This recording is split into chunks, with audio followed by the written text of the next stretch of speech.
analista de inteligencia, analista de malware, consultora de ciberseguridad y CEO en una empresa en Argentina. Hoy vamos a hablar con una persona que empezó siendo una traductora, pero que después descubrió su vocación y su pasión por la ciberseguridad y que ahora es muy activa en lugares como la Ecoparty.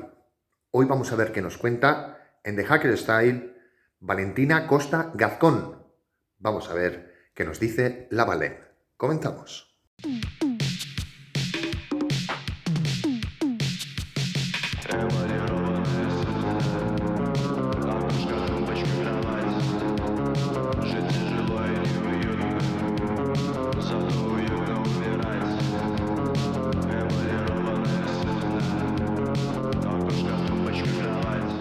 Hola mundo, os doy la bienvenida a este capítulo número 23 de The Hacker Style.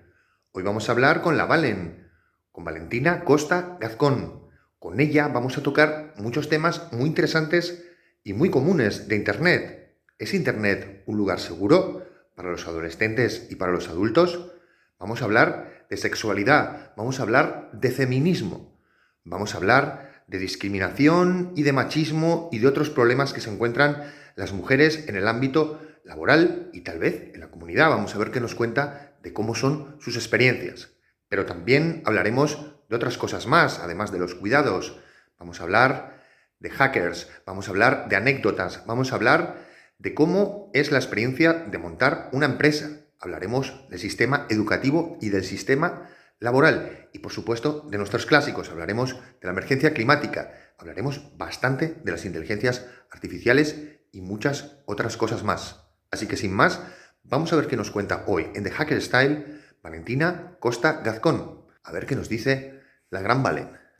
Bueno, pues aquí estamos con Valentina Costa, con Valen.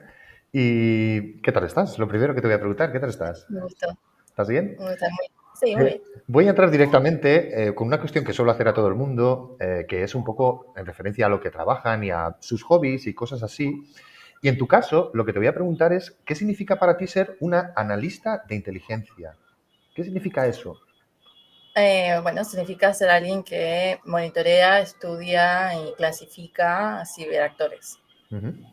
¿Y qué tal, digamos, ves que ha habido una evolución digamos, Sí, desde sí, hace sí, mucho sí. tiempo hasta ahora? Cuéntanos un poco. Sí, bueno, cuando yo empecé con eso, trabajando en Deloitte, Argentina, eh, apenas se hablaba de Media Attack. De hecho, fuimos de los Claro. primeros que empezamos a implementar el framework con Ruth, que era mi jefa en ese momento.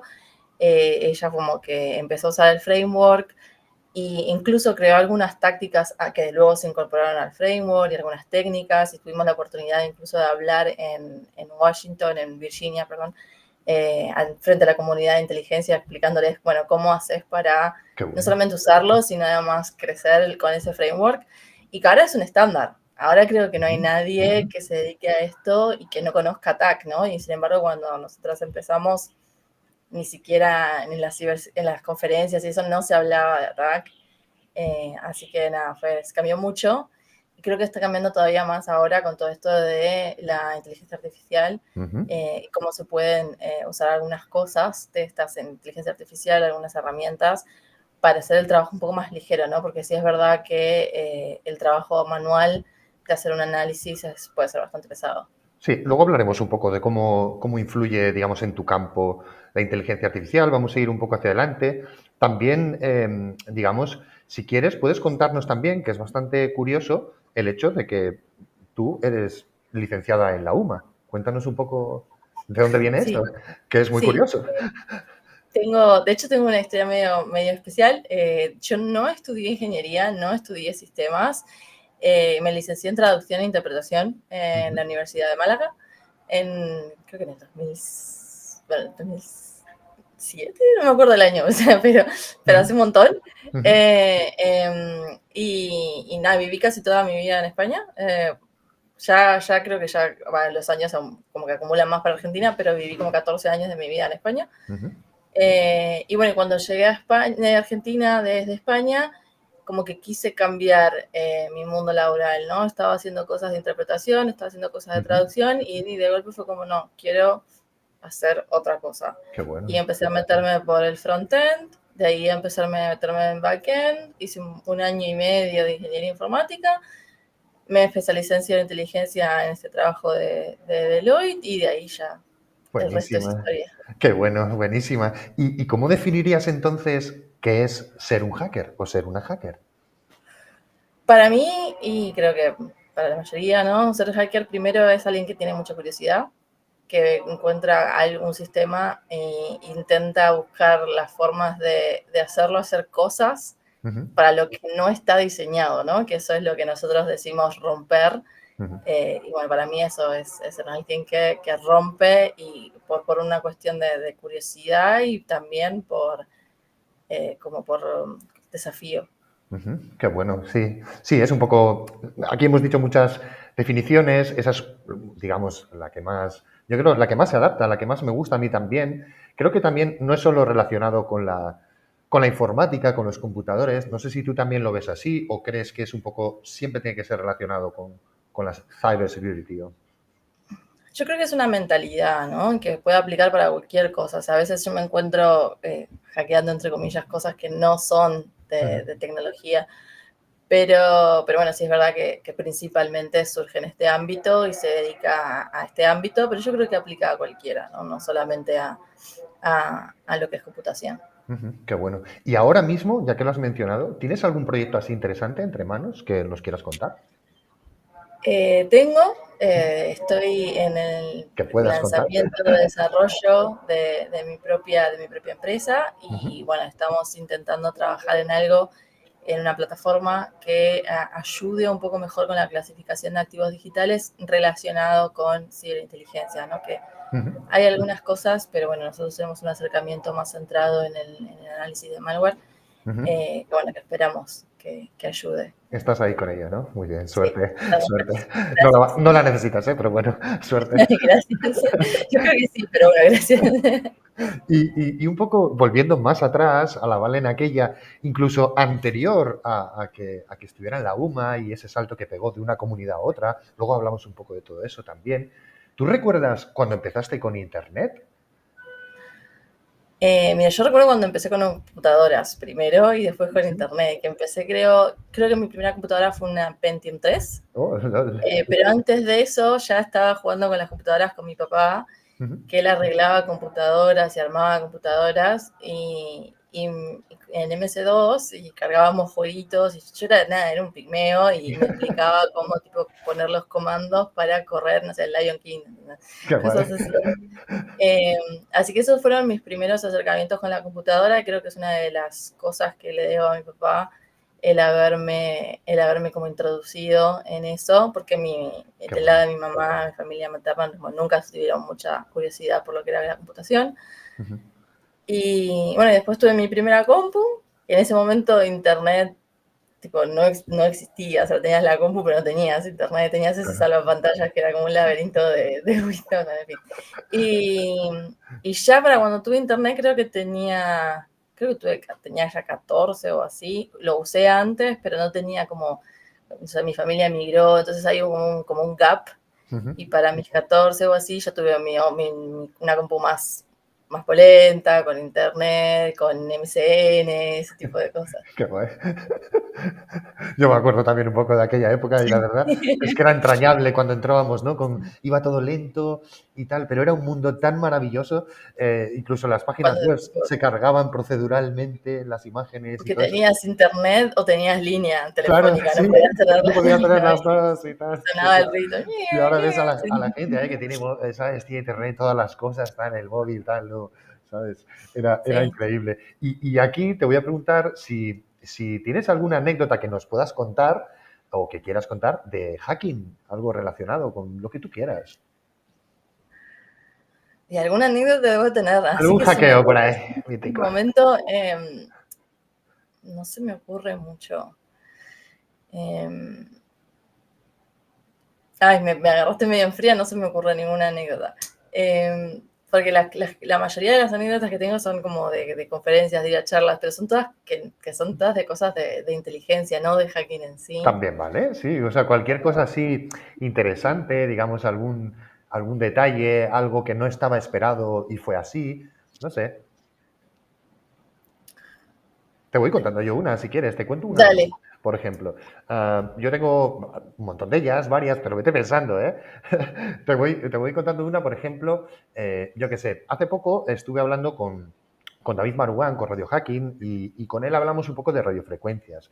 Y yo, por ejemplo, me gustó mucho la idea siempre de hackear un satélite, digamos. ¿Cómo podría llegar a hacer algo así? Y empecé hackeando los satélites meteorológicos, los NOAA. Me construí mi pequeña antena y estaba pues fuera, digamos, en la azotea de mi casa, me subía y con ella, digamos, lo que hacía era pues escuchar, digamos, los pequeños bip, bip, bip que hacen los satélites, que siempre dibujan los satélites como bip, bip, bip, y es cierto, digamos, los que son así antiguos hacen sonido, ¿no? Y ese sonido son datos. Entonces, al final lo que conseguía era, digamos, sacar una fotografía, porque estos los NOAA lo que van haciendo son como fotografías, como si fuera una impresora, un plotter que va fotografiando todo el rato la Tierra, y podía ver, digamos, pues cómo era el lugar donde yo estaba desde el cielo con sus nubes y tal. Y eso me pareció fascinante. Dije, wow, o sea, digamos, construyendo algo que he hecho yo y tal, se puede llegar, ¿no? Y suena como muy loco, ¿no? Hackear un satélite.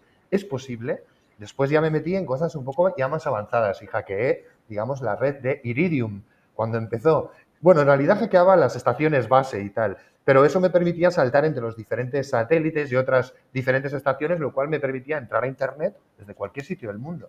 Yo antiguamente entraba pues desde donde estuviera el satélite, la Antártida o lo que fuera. Entonces, me parece como, digamos, como que no es tan difícil realmente, suena realmente increíble, esto se lo cuentas a un periodista y alucina, y en realidad es un hack sencillo y yo creo que bastante elegante. Yo te digo de ese estilo, pero se te pueden ocurrir otros, ¿sabes? No sé si, no sé. Yo creo que lo que me pasa también es como que hay muchas cosas que yo internalizo como cotidianas, ¿no? Entonces vos me preguntas una anécdota y yo lo pienso y digo, pero para mí es una tontería, ¿no? Y sin embargo quizá lo cuento y para Claro, otro a eso te voy, no lo a es. eso te voy. Entonces como que me resulta como difícil pensar en una buena anécdota, pero estoy intentando pensar así algo como llamativo. Ujú.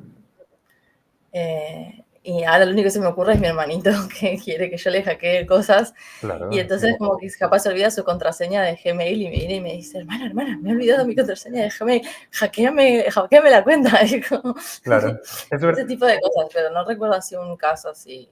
Bueno, igual alguna cosa con malware que se te pueda ocurrir, algún tema Bueno, que hayas haber hecho en la vida, es lo que te usado digo. capaz Te- campañas de malware entre estados, ¿no? Y que Por no ejemplo. haya información sobre eso y que sin embargo ves, ¿no? Como quizá un APT iraní está mandando, perdón, pakistaní está mandando cosas a India o Claro. como un APT indio está mandando algo a Pakistán Ujú. o a otros territorios haciéndose pasar por un APT pakistaní, ¿no? Ese tipo de cosas sí las hemos visto, las hemos analizado Qué y demás, bueno. pero bueno, no sé si se cuentan como anécdotas, o sea, para Sí, mí son cosas bueno, como son es muy lo que te, interesantes, es lo como que más te como digo. teoría. Es como esto que te contaba, que uno lo puede ver más normal. Claro, esto se lo cuentas a cualquiera, lo de los satélites, lo dirán y alucinan. Y para nosotros es como, bueno, pues sí, anecdótico o curioso o algo que tampoco es que nos llevara toda la vida a hacerlo. Entonces, en ese sentido, Algo así que se me ocurre, que quizá, sobre todo la gente no lo sabe, ¿no? Pero muchísimos cuando vos tenés un sandbox y estás analizando malware, ujú, muchas de las cosas son pornografía. ah, Y en realidad detrás de esa pornografía lo que hay claro. es un malware que infecta y que te va, tipo, que filtra todos los documentos. Entonces, como eso fue algo que quizá, no sé si me abrió los ojos porque este es medio obvio, pero la primera vez que vos estás haciendo un análisis de sandbox y de pronto ves que aparecen un montón, no Ujú, sé, de gente desnuda, ujú. es como que te llama mucho la atención, ¿no? Eso es Es que también una ahí, anécdota. digamos que las mafias, eso es muy antiguo, ¿eh? Digamos, lo primero que llegó a Internet fue la pizza, el porno y después ya los gobiernos y las empresas. Y en esa parte del porno, digamos que la gente que construye los malware siempre ha aludido a esas cosas tan básicas como ganar dinero rápido y pornografía y sexo. Ujú. Digamos que han sido como los dos grandes vectores humanos para meter el software malicioso, ¿no? Hoy sabés que hicieron una imagen de Britney Spears que era un malware esteganografiado también, ¿no? Eso Anda que ya. o sea, fue otra de las cosas muy interesantes. Sí, no sé, hay Y ese aquí, tipo de... y te voy a preguntar un poco, y tiramos un poco de estos hilos. ¿Qué opinas que ahora se están utilizando las inteligencias artificiales para poner en cuerpos irreales las fotografías de gente que quede muy realista? Esto abre un mundo que nunca Sí, habíamos esto visto. ¿Cómo lo ves es, esto? es como pornografía no consensuada, ¿no? Sí, claro, Y para mí artificial. debería ser tipificado como un delito porque de cierta forma lo es y aparte es bastante doloroso para la persona que lo sufre, ¿no? Ujú. Que en la mayoría de los casos somos en mujeres. A Generalmente. mí lo que me queda de este caso concreto es cómo quizás se lanzan tecnologías Ujú, que son muy, muy revolucionarias y muy disruptivas ujú, sin hacer un estudio previo del impacto negativo que pueden tener en un sector muy importante de la población, ¿no? ujú. Eh, Porque esto le pasa, no solamente le pasa a las famosas, o sea, le pasa a chicas Sí, aquí corrientes, ha ¿no? pasado con chicas de instituto hace no mucho. Entonces, la verdad que es muy dañino, ¿no? Y cómo quizá también esto ocurre porque las personas que están detrás de estos lanzamientos, o la mayoría de los que están detrás de lanzamientos, no se identifican con este tipo poblacional, ¿no? Ujú, ujú. Entonces creo que invita un poco a una reflexión como sociedad de, ¿no? Que Estoy de está muy acuerdo. bueno. Yo soy, mucha gente anti inteligencia artificial, para mí es incluso más importante de lo que lo fue la imprenta y que va a ser, es el Buenísimo, salto cualitativo que en la historia de la humanidad, buenísimo. pero, pero bueno, no, creo que sí hay cierta parte de responsabilidad que se tendría que haber hecho con una tecnología tan importante que no se hizo, ¿no? Y Y, bueno, por estamos ejemplo, viendo ¿cómo, consecuencias. cómo podríamos entonces hacer, Valen, con las, por ejemplo, con las generativas de imágenes? Sería como, por ejemplo, prohibir directamente en la parte del origen el generar cuerpos desnudos o de niños o de bebés o cosas así, porque claro, es que se puede usar para cosas muy turbias. Pero por otro lado, ¿cómo, digamos, lidiamos con esa línea tan frágil de la libertad de expresión, la libertad artística, de creación y tal? ¿No? Es un Bueno, debate. todo tiene sus límites, ¿no? En el límite está la legalidad Ujú, y igual que vos no podés decir cualquier brutalidad sobre cualquier persona, tampoco deberías poder hacer cualquier cosa con su imagen. ujú. Creo que ya debería ser medio básico, ¿no? Ya, pero yo me Yo no refiero, ¿y si sé no existe esa persona? ¿Y si creas si esa una persona no niña que no existe. existe? Bueno, pero ahí estamos hablando de pedofilia, ¿no? Entonces, cuando las imágenes de menores, tipo el en anime, están tipificadas, Ujú, aplica también cuando encima son más hiperrealistas, ¿no? Creo ujú. que ahí Muy bien. ya hay un precedente vigente con los cómics y demás, donde eso ya se penaliza.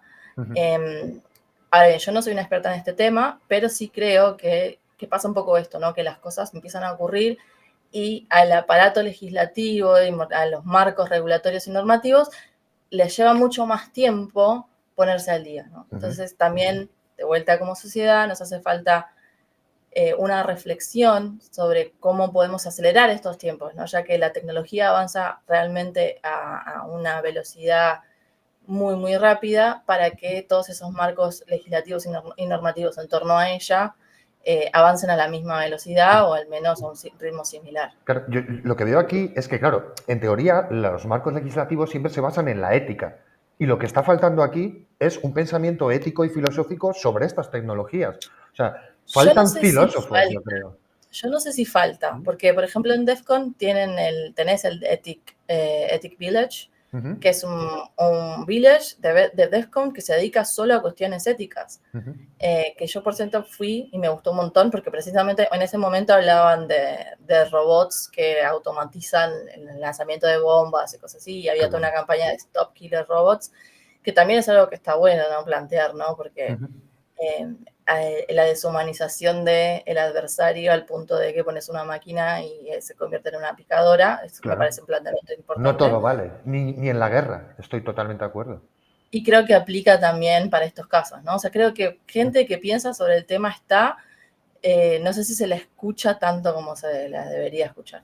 Y la pregunta que te haría aquí sería si tú crees que Internet es un lugar seguro, así en general. ¿Crees que es No. seguro o lo hemos dejado, o nunca lo fue, o nadie se ha preocupado? A ver, son muchas, creo que tiene muchas aristas esta pregunta y la podemos analizar de muchos lados, porque por un Ujú, lado yo que viví los primeros años de Internet, ujú, me gustaban mucho más en cierto sentido, ¿no? Donde A vos mí podías también. tener el nick, no ser nadie, era un mar de anonimidad en cierto punto, ¿no? Ujú. Y yo creo que ese internet tenía muchas cosas muy buenas que a día de hoy se perdieron, mucho acceso a mucha información que a día de hoy también se perdió un poco. Pero es verdad, y bueno, también la falta de privacidad al que todas las redes sociales estén como llevándonos a poner nuestros verdaderos nombres y Son todo apellidos, perfiles como un perfil todos policial, o sea, perfiles, profile. y, y yo tipo, yo no quiero que tengas mis datos y mi nombre y que sepas qué compro y qué no compro, ¿entendés? Y de alguna forma quedas medio atrapado en una red que cada vez está más diseñada, que cada vez tu privacidad sea menor y es muy, muy invasivo. Y a veces es difícil, porque por ejemplo yo no tengo nada tecnológico en mi casa, o sea, las persianas las levanto yo con mis Ujú. manitos, la música la pongo yo con mis deditos, y no es que no sepa usar los dispositivos, y no es que esté bueno, no esté bueno decir, Alexa, poneme algo y que lo haga solo, decime el clima, entonces está Ujú. buenísimo poder hacer eso, pero hay todas unas cuestiones de privacidad, de seguridad, de invasión de tu espacio, ¿no? De las que yo creo que nos olvidamos o que tratamos con cierta ligereza, ¿no? Entonces, a mí particularmente, por eso yo en ese sentido soy media analógica, Ujú. eh, y no, en general no me parece un lugar seguro. O sea, mi hermanito ahora está teniendo su propio acceso a internet, su propio perfil, ¿no? Ya está empezando a entrar a esa edad y a mí me preocupa muchísimo Total. tanto las cosas que pueda ver, ¿no? Porque hay muchas cosas que están en internet que mismo yo, hablando un poco, mencionando un poco el conflicto de Israel y Palestina, Bueno, eh, genocidio, sí. sí, la Lo chica llaman. alemana. Voy a poner el caso digamos, lo que fue la apertura del conflicto con el caso de esta chica alemana, Gina Lux, espero haber pronunciado bien su nombre, Ujú. que pusieron esas imágenes de ella con el cuerpo vejado en una camioneta, que son terribles, ¿no? Entonces yo abrí Twitter y fue lo primero que vi, Ujú. un día. Entonces, y para mí tuvo un impacto emocional muy fuerte, Total. por cuestiones creo que obvias. Entonces, pensar que mi hermanito, que va a cumplir 10 años, que en cualquier momento va a tener una cuenta de lo que sea, que Ujú. pueda abrirlo y encontrarse con este tipo de imágenes sin ningún tipo de filtro ni control, es difícil. Es Ujú. difícil, porque bueno, uno también parte de crecer es empezar a sacar los controles parentales, ¿no? Ah, No digo que pase ya, ujú. pero parte de que la persona crezca y se pueda desarrollar es que tenga su intimidad, que pueda acceder a contenido sin control. Entonces, no es realmente seguro, hay un montón de trabajo que hay que hacer, particularmente con menores, para Ujú. impedir este tipo de acercamientos a cosas que no les harían bien. Tenemos que tener en cuenta que son cerebros en desarrollo, incluso en adolescentes. El cerebro realmente no termina de desarrollarse hasta los 25 años, o sea, Ujú. nosotros tenemos estas edades como hitos, ¿no? Los 15, los 16, los 18, y en realidad el desarrollo cerebral continúa durante mucho más tiempo. Entonces, me parece que hay un montón de cuestiones que tampoco hablamos mucho Ujú. y que tienen un impacto muy fuerte, ¿no? En cómo se desarrollan esos cerebros que además cada vez están más hiperconectados y cada vez los llevamos más a una satisfacción inmediata y a una retribución inmediata, Ujú. eh, que es ciertamente también un poco dañina, ¿no? Entonces, Total. no creo que sea un lugar seguro, eh, que no quiere decir que no se puedan crear espacios que sean Sí. seguros Ahí, dentro de Internet. claro, ahí me surgen un montón de cosas. Claro, esos hitos de los que hablas al final son hitos de la inocencia. Y lo que estamos viendo ahora es que los chavales y las chavalas pierden la inocencia, digamos, cada vez Cada vez más. antes, y Internet es un catalizador sin duda de eso. Donde, por ejemplo, digamos, has mencionado este tipo de redes sociales como Twitter, ¿no? X en este caso, donde puedes ver, por ejemplo, este tipo de violencia y, sin embargo, los pezones de una mujer, digamos, el pecho descubierto de una mujer está relativamente censurado, ¿no? O sea, también hay censura y censura. Luego, por otro lado, te voy a decir 4 o 5 cosas que se me han ocurrido, el tema no solo de esa violencia explícita, sino también del capitalismo, el capitalismo loco de también los niños puedan comprar lo que sea, coger la tarjeta de juegos, de skins para, ¿no? O sea, es un poco toda esa bola. Y luego está ese debate de cómo hacemos, en el sentido de pines parentales, ¿no? De alguna manera ir restringiendo esto, pero claro, está ese debate sobre lo social. Si otros niños lo hacen, que el tuyo se quede atrás, se va a sentir discriminado, discriminada, etcétera. Y por último, para los adultos incluso, y aquí te lo planteo a ti, de todo esto, coge lo que tú quieras. ¿Tú cómo ves el hecho de que veamos explícitamente cosas como la guerra? ¿Debemos poner siempre blurear la violencia y la sangre? ¿O hay que ver cómo es la vida y cómo es la muerte en crudo? Porque ese es un debate, claro. Qué buenas preguntas y qué difícil la respuesta. Por un lado, quería mencionar, antes de entrar en la respuesta, también el cyberbullying, porque antes quizá el bullying se terminaba en el colegio y ahora te persigue fuera de tu casa, ¿no? Entonces, como de alguna forma Internet también se convierte en un canal donde la violencia se puede propagar 24/7. Sin duda. Sobre tu persona, sobre la persona de un menor, ¿no? Sobre la emocionalidad de un menor. Y respecto a cómo tratar la violencia en Internet, no tengo una respuesta. Claro, yo te digo, por ejemplo, una que se me ha ocurrido y es que... Sí, por ejemplo, ¿no? Te digo, esto que te ponen de, eres mayor de edad y te ponen un pop-up que te dice sí o no, esto es una gilipollas. Esto es una chorrada. Porque cualquiera marca que Cualquier sí. niño va a decir que sí, ya está. Entonces, no me vendan historias de que están cumpliendo y tal, estas páginas de pornografía, donde hay pornografía de muchos tipos y tal, ¿sabes? O sea, quiero decir, el porno puede ser sano, puede ser bueno, dependerá del tipo de porno también.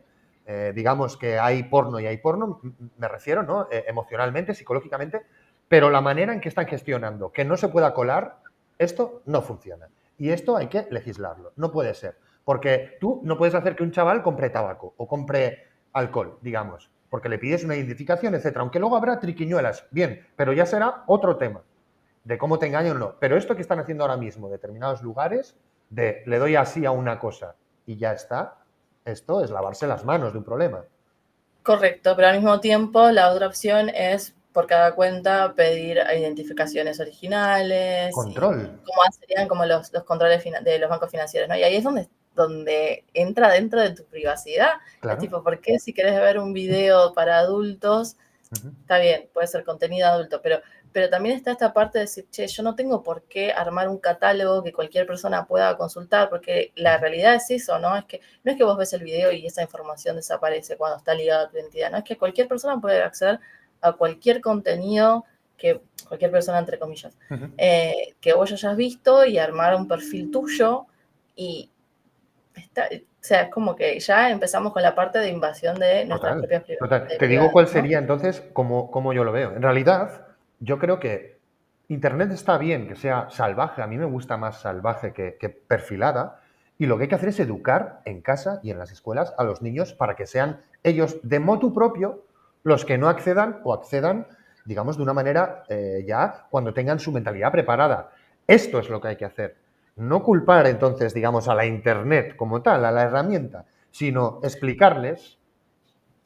También, ahí yo coincido, pero te voy a poner un ejemplo de lo que sería la ESI, que es la Educación Sexual Integral en Argentina, que simplemente es algo que se hace en los colegios como iniciativa estatal y que ha levantado, creo que más del 50% de los casos de abuso sexual infantil que se reportaron en Argentina desde que la ESI se hizo legal fueron a raíz de las clases de ESI. Bueno. Y sin embargo, tenés a los partidos políticos opositores que la quieren derogar. Los religiosos, tal, aquí también pasa. Exactamente, ¿no? Entonces también está el tema de que ni siquiera los adultos podemos ponernos de acuerdo en estas cuestiones que deberían ser tan básicas para la protección de los menores, ¿no?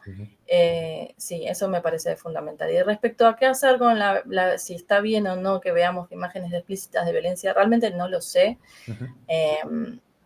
Yo sé, por ejemplo, que jugar videojuegos violentos no tiene una correlación con los índices de violencia en la vida real, pero sin embargo, la exposición a las imágenes de violencia, y yo te mencioné este caso de esta chica alemana, que para mí fue muy impactante, porque es retraumatizante para las personas que en algún punto hemos sido víctimas de algún tipo de violencia física, sexual, mismo gente que ha sobrevivido guerras, ¿no? Esa exposición es retraumatizante para la gente que ha vivido situaciones así y que les puede desencadenar que una semana, 2 semanas, un mes no quieran salir de la cama, que se vean atrapados de vuelta en el trauma que experimentaron. Entonces, no tengo una respuesta sencilla porque también es cierto que el derecho de la información existe, que esas cosas pasan de verdad y que nosotros tenemos que saber qué pasan para poder tener una opinión y para poder, de alguna forma, oponernos a que ciertas cosas ocurran. Sin duda.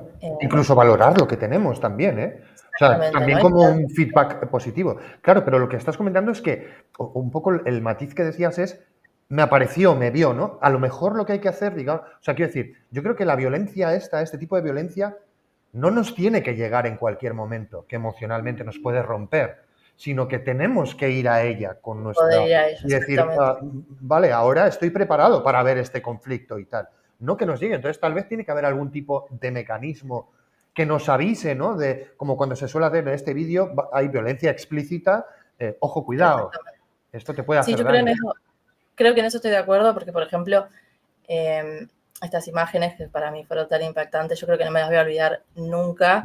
Me llegaron sin aviso, ¿entendés? Yo abrí Twitter, dije, a ver qué está pasando en el mundo hoy, abrí Twitter y veo a la chica completamente vejada en la camioneta, y la verdad que es muy duro, y precisamente yo vivo en un país donde, si los números no me fallan, una mujer argentina muere por víctima de violencia de género cada 30 horas. Entonces, no es solamente ella, ¿no? Son todas las que mueren cada día, que de alguna forma las vemos ahí, vemos cómo es el trato a nuestros cuerpos, a nuestras vidas, a nuestras integridades, ¿no?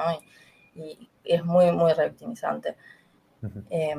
Sí, en eso estoy de acuerdo. Yo creo que debería ser más como, bueno, está pasando este conflicto, yo ya me informé de este conflicto, qué es lo que se está transmitiendo, qué es lo que se está viendo, qué es lo que está pasando, y que uno pueda, de alguna forma, hacer ese filtro, ¿no? Y no que se lo planten sin ningún tipo de aviso, sin ningún tipo de alerta, sin ningún tipo de, che, mira que esto que hay acá es contenido muy sensible, vas a ver esto si le das a ver. Entonces, ese tipo de protección me parece que debería ser un yo creo que aquí las empresas, con esa idea de buscar la adicción, con esa idea de buscar el clickbait, el mantenernos siempre ahí, no han hecho sus deberes en protegernos, solo están buscando su propio beneficio. O sea, yo esto se lo achaco directamente a este capitalismo. O sea, es el capitalismo loco de toma imágenes. O sea, aquí tienes un anuncio, aquí tienes esta chica vejada y ahora pasamos a los deportes. Y es un poco cómo nos educan los gobiernos y las empresas. O sea, y esto se puede hacer. Tú puedes hacer gathering de contenidos. Tú puedes coger y decir todo lo que sea violento en esta red social está aquí metido.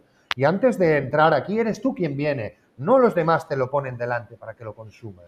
Eres tú quien vienes. Se te colará algo, pero evidentemente podrás, digamos, hacer ejercicios. Y luego es lo que te digo, luego hay un puritanismo terrible. Luego el nudismo en las playas, por ejemplo, pues hay una derecha, hay un costumbrismo religioso que ve los cuerpos como algo, digamos, horrible. Luego los maltratan esos cuerpos, como bien dices, o no los respetan. Pero eso sí, verlos no, que les hace daño. Entonces, vivimos una especie de sociedad capitalista puritana que a mí personalmente también ya me tiene un poco harto y no veo que se quieran resolver las cosas, solo buscar el máximo beneficio posible siempre. Y creo que también hace falta ver qué dicen los estudios, que en este caso no lo sé, sí lo sé respecto a los videojuegos, pero qué hay de la normalización, ¿no? De ver estas imágenes constantemente y cómo eso se refleja después en la realidad social, ¿no? Si bien en los videojuegos parece ser que ayuda como a disminuir un poco la agresividad, hay que ver el impacto de cuando son imágenes reales, ¿no? Cuando no es un juego, cuando no hay un contexto de juego, de fantasía, ¿no? ¿Cuál es el impacto que eso tiene como sociedad, tanto para nuestra psiquis como para los comportamientos y los pactos diarios de convivencia? Sí, es verdad que eso todavía es pronto. Digamos que somos muy primarios en Internet, somos niños todavía en Internet, ¿no? Internet no lleva tanto tiempo, la web. Entonces, es verdad que hace falta muchos estudios y que eso, pues veremos los resultados que tiene. Te pongo un ejemplo de un estudio, el último que he visto, que tiene que ver un poco con el uso de las pantallas digitales en menores. Finlandia, que fue de los primeros en introducir dentro de las aulas el uso de pantallas para mejorar el tema de la educación, están siendo los primeros en retirarlas todas y volver al boli al papel, al libro de toda la vida y solo usarlas como apoyo en determinadas materias. Digamos que Me estamos parece, todavía ahí. me parece normal, o sea, por lo menos lo pienso como que yo aprendo, Ujú. yo necesito papel y lápiz. Sí, ¿y Yo necesito papel y te has lápiz y fijado, siempre por tengo. ejemplo, en tu hermanito, por ejemplo, que comentabas? Porque también hay estudios que están mostrando que ciertas capacidades cognitivas, debido a las pantallas y a esta sobresaturación de información continua, pequeña, corta, rápida, que no te da tiempo a asimilar, está generando graves problemas cognitivos y de lectura. ¿Tú esto lo ves? Yo no consigo que mi hermanita agarre un libro, pero ni queriendo. Ujú. Y, y noto también que está muy acostumbrado a lo inmediato, ¿no? Entonces, en cualquier momento donde hay 5 minutos de aburrimiento, ya es como que se suben por las paredes y es tipo, pero es normal, ¿no? Viste que no puedes estar siempre, siempre al mango, pero Ujú.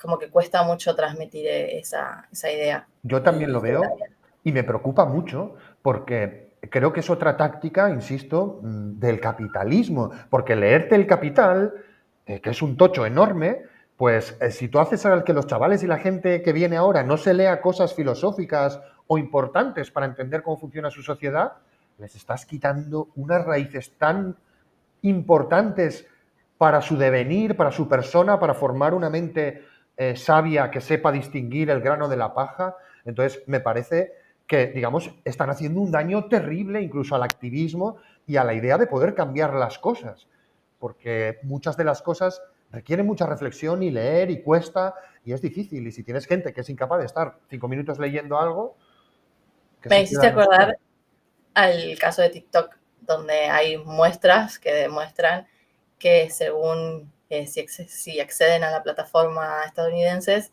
lo que muestra el algoritmo son cosas más orientadas al entretenimiento, a la distracción, Uh -huh, mientras que si lo que acceden a la plataforma son personas de origen chino, uh -huh. lo que le muestra a la plataforma son cosas más orientadas al nutrir, al desarrollo Qué y a otro bueno. tipo de cosas, ¿no? Entonces, sí es verdad que hay un papel fundamental, tanto del capitalismo como sistema, como de las propias organizaciones y de lo que los algoritmos Uh -huh, ponen a disposición del público, ¿no? uh -huh. Creo que hay un libro muy bueno que se llama, creo que es Algoritmos de Destrucción Masiva, si no me no recuerdo mal el nombre, Sí. que precisamente va sobre todo esto y es muy interesante. Yo, una pequeña anécdota, ahora que has comentado esa diferencia, contactamos con unos colegas hackers chinos cuando estaba Google allí, antes de que le largaran, digamos, para ver cómo era una búsqueda en Google. Estando allí, ¿no? Nos abrieron un proxy para que nos coláramos y desde allí hiciéramos una búsqueda. Y yo busqué anarquismo, a ver cómo Google China estaba a los chinos explicándole lo que era el anarquismo.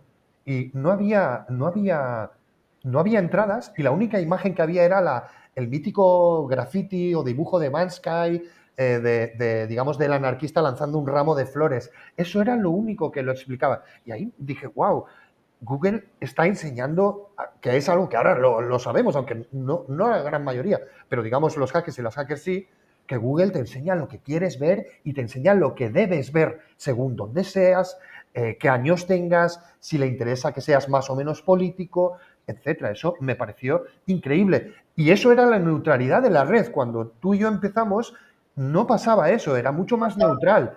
Y ahora te enseñan lo que debes ver. Porque siempre se dice, no, me enseñan lo que quiero ver, los anuncios qué tal, cosas relacionadas. No, no. Muchas veces te enseñan lo que debes ver.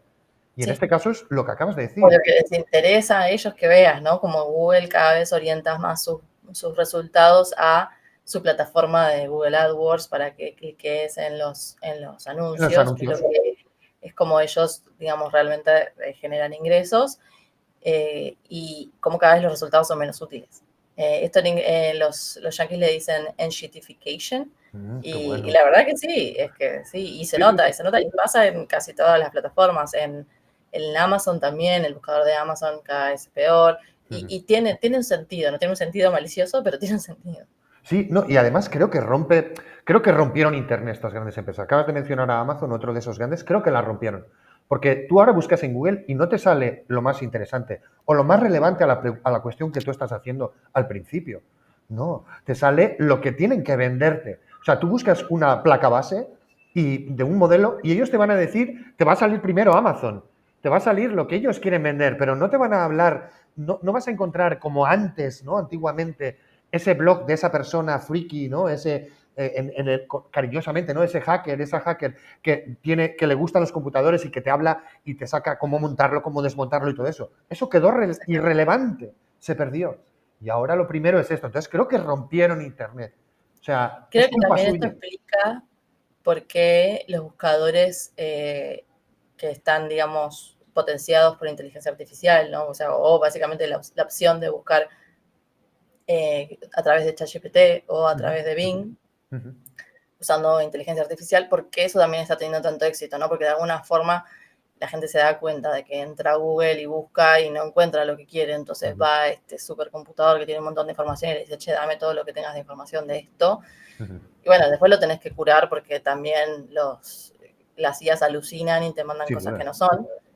Recién esta mañana vi un video de Chema Alonso desmintiendo que le hubiese estado en la cárcel porque eso era lo que te devolvía ChatGPT sobre él. O sea, las IAs alucinan y hay que también tener un poco de cuidado, pero también el éxito se explica ahí, ¿no? O sea, ¿por qué tiene tanto éxito? Y porque te resuelve el tener que estar una hora viendo links de Google a ver cuál es el que vos realmente necesitas y cuál es el que realmente tiene la información que te sirve. Vale, y lo segundo que voy a preguntarte ahora es un poco para conocerte mejor cómo es la Valen, si ha habido algún punto de inflexión en tu vida que destacarías. He habido varios. La verdad que a veces mis amigos me joden un poco con que podría ser una película de mi vida porque me han pasado muchísimas cosas, ¿no? Pero bueno, para mí fue muy, muy fuerte en el 99, cuando mi familia decidió emigrar a España. Mis viejos medio que vieron venir el 2001 y dijeron, nos vamos. Y la verdad que tuvieron razón. Y eso fue un punto de inflexión bastante, bastante fundamental. Pero de ahí después diría el retorno, donde me gustó mucho España, pero es la verdad que fue una época muy difícil para mí. Como que estuve muy, muy perdida, sin entender muy bien un montón de cosas. Y el volver a Argentina, volver a estar con mi abuela en ese momento, redescubrir mi carrera, ¿no? Porque yo había hecho traducción allá y acá fue donde yo hice ese cambio a seguridad. Es como que realmente volver a Argentina me ayudó a encontrarme a mí misma, Tu raíz. me ayudó a crecer, ¿no? Y a superar un montón de cosas Qué bueno. que yo venía como teniendo de mochila, digamos. Y bueno, y a desarrollarme profesionalmente y hacer lo que soy hoy, ¿no? Y que es muy distinto Sin a duda, no todo lo creo. que... O sea, luego hablaremos un poco de todas las cosas que has ido consiguiendo. No creo que en esa época pensaras, yo qué sé, que.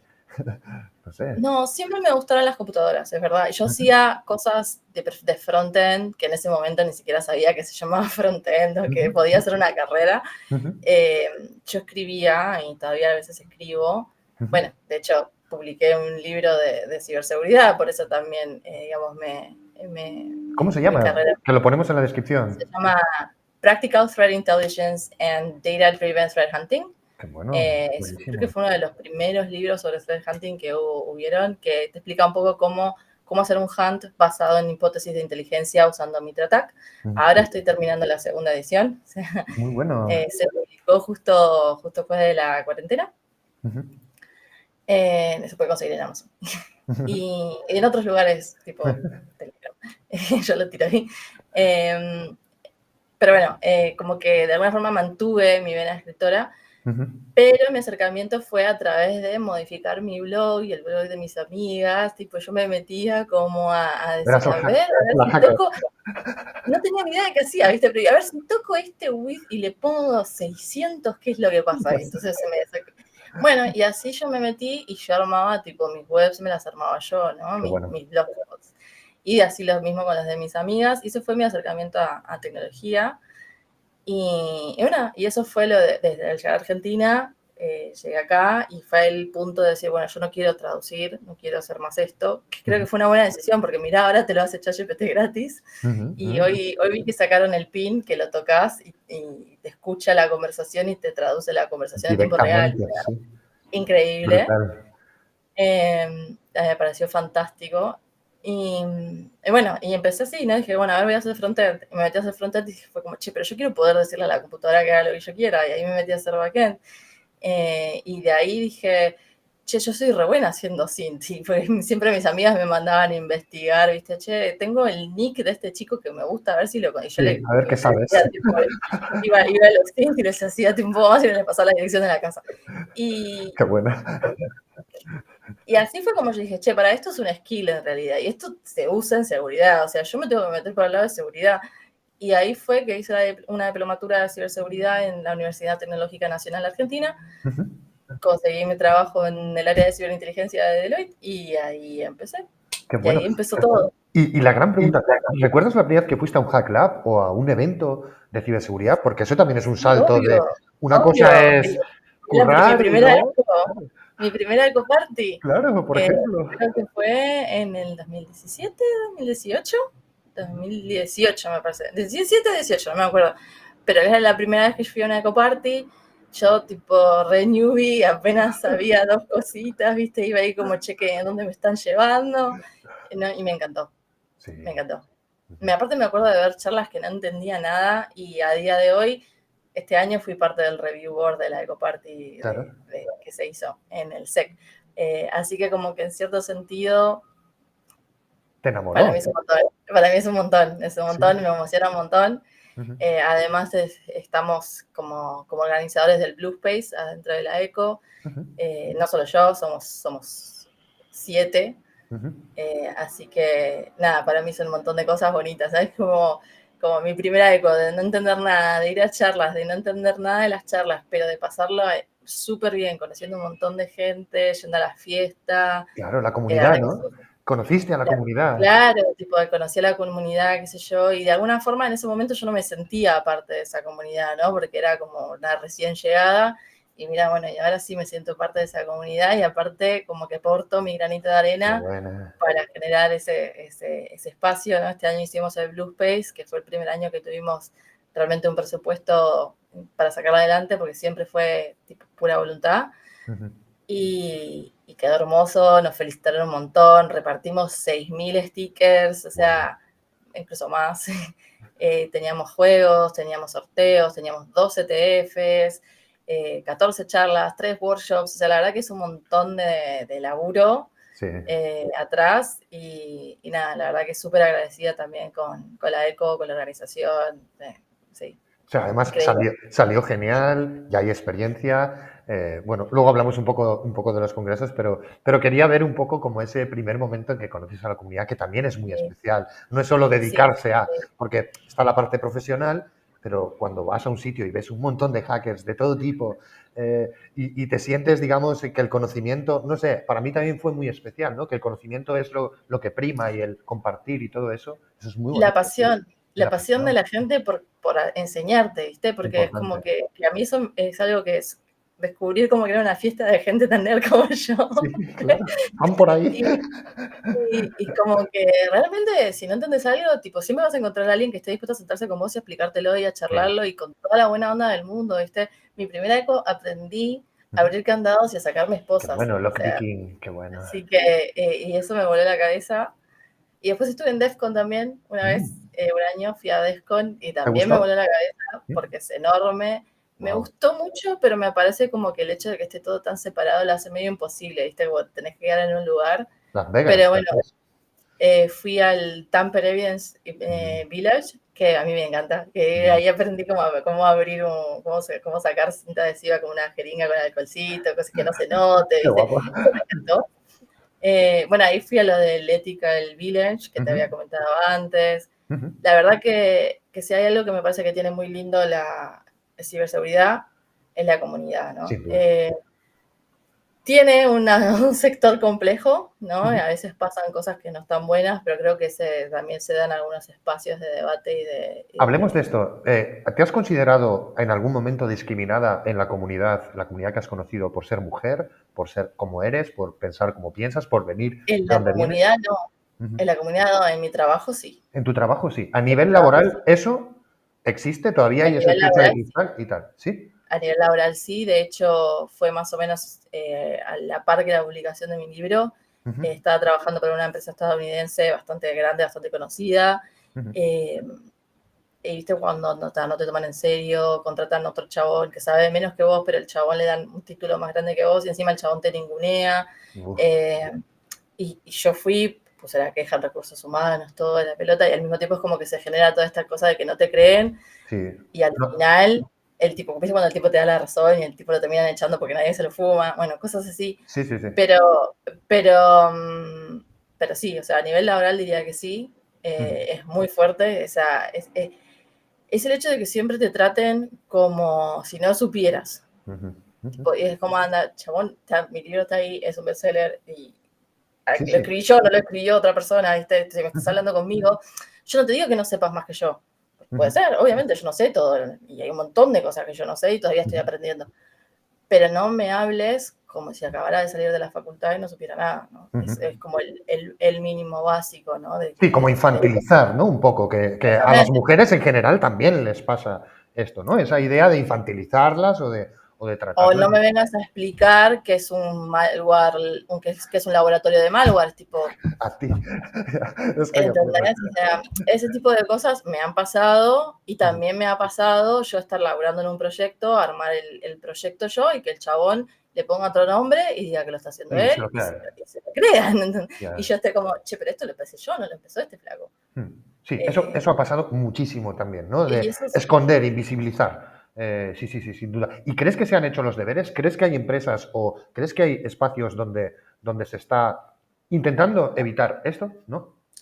creo que hay algunos espacios donde intentan evitar, pero esta empresa en concreto se vanagloria mucho de como de ser muy progre en ese sentido. Mm, Y lo y que no es cierto. nosotros vivimos adentro es como de manual, o sea, Ujú, fue de manual, ¿no? Eh, creo que sí hay gente que le pone más onda y mejor esfuerzo, ujú, eh, creo, pero es verdad que todavía hay mucho camino por hacer.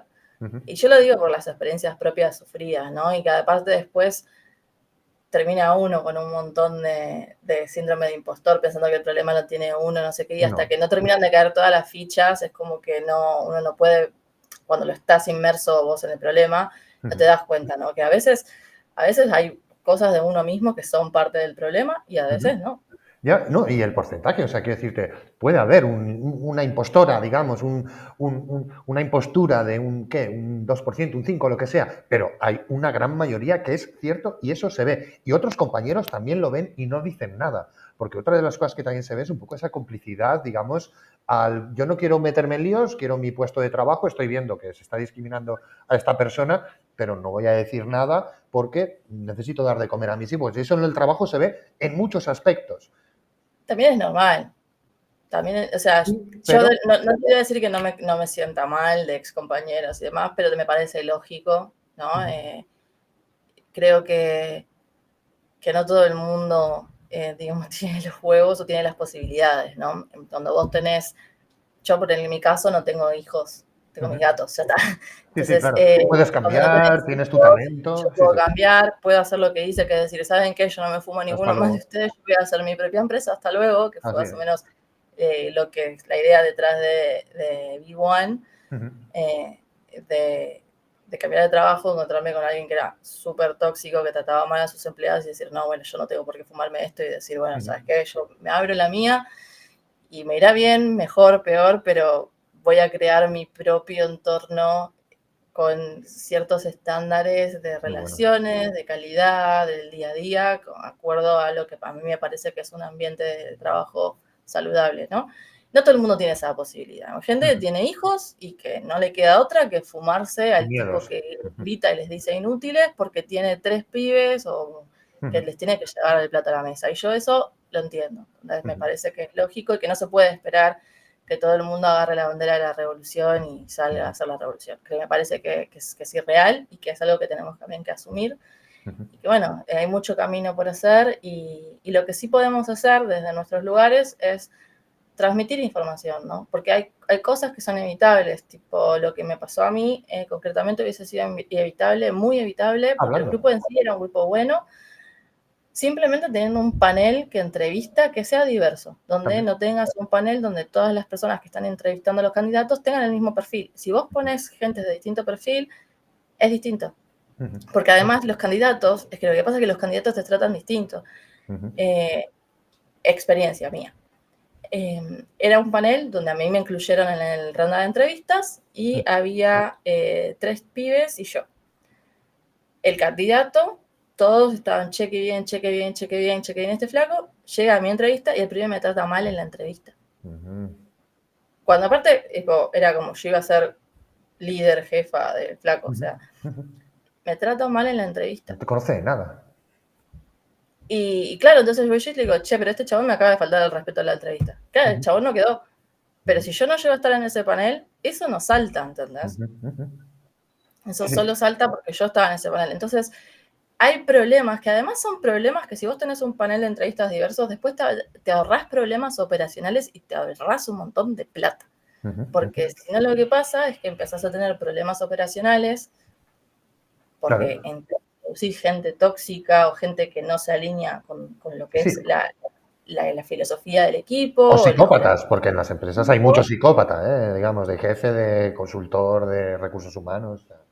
Y esos problemas operacionales, que al final, ¿qué pasó? Bueno, ese equipo rotó de personal como 2, 3 veces, y eso es un montón de plata. Claro, Porque sí, cada vez que empieza una persona nueva, cada vez que entras una persona nueva, es un recurso nuevo que hay que entrenar de cero, que se claro. tiene que familiarizar con tu empresa, con tu entorno, y más cuanto, quizás en empresas chiquitas no es tan grave, pero en empresas grandes que tienen Ujú. mucha tecnología, que tienen mucha deuda tecnológica, es un problemón realmente. Sí, son lo que llamamos aquí, no sé si allí las conocéis, las cárnicas, ¿no?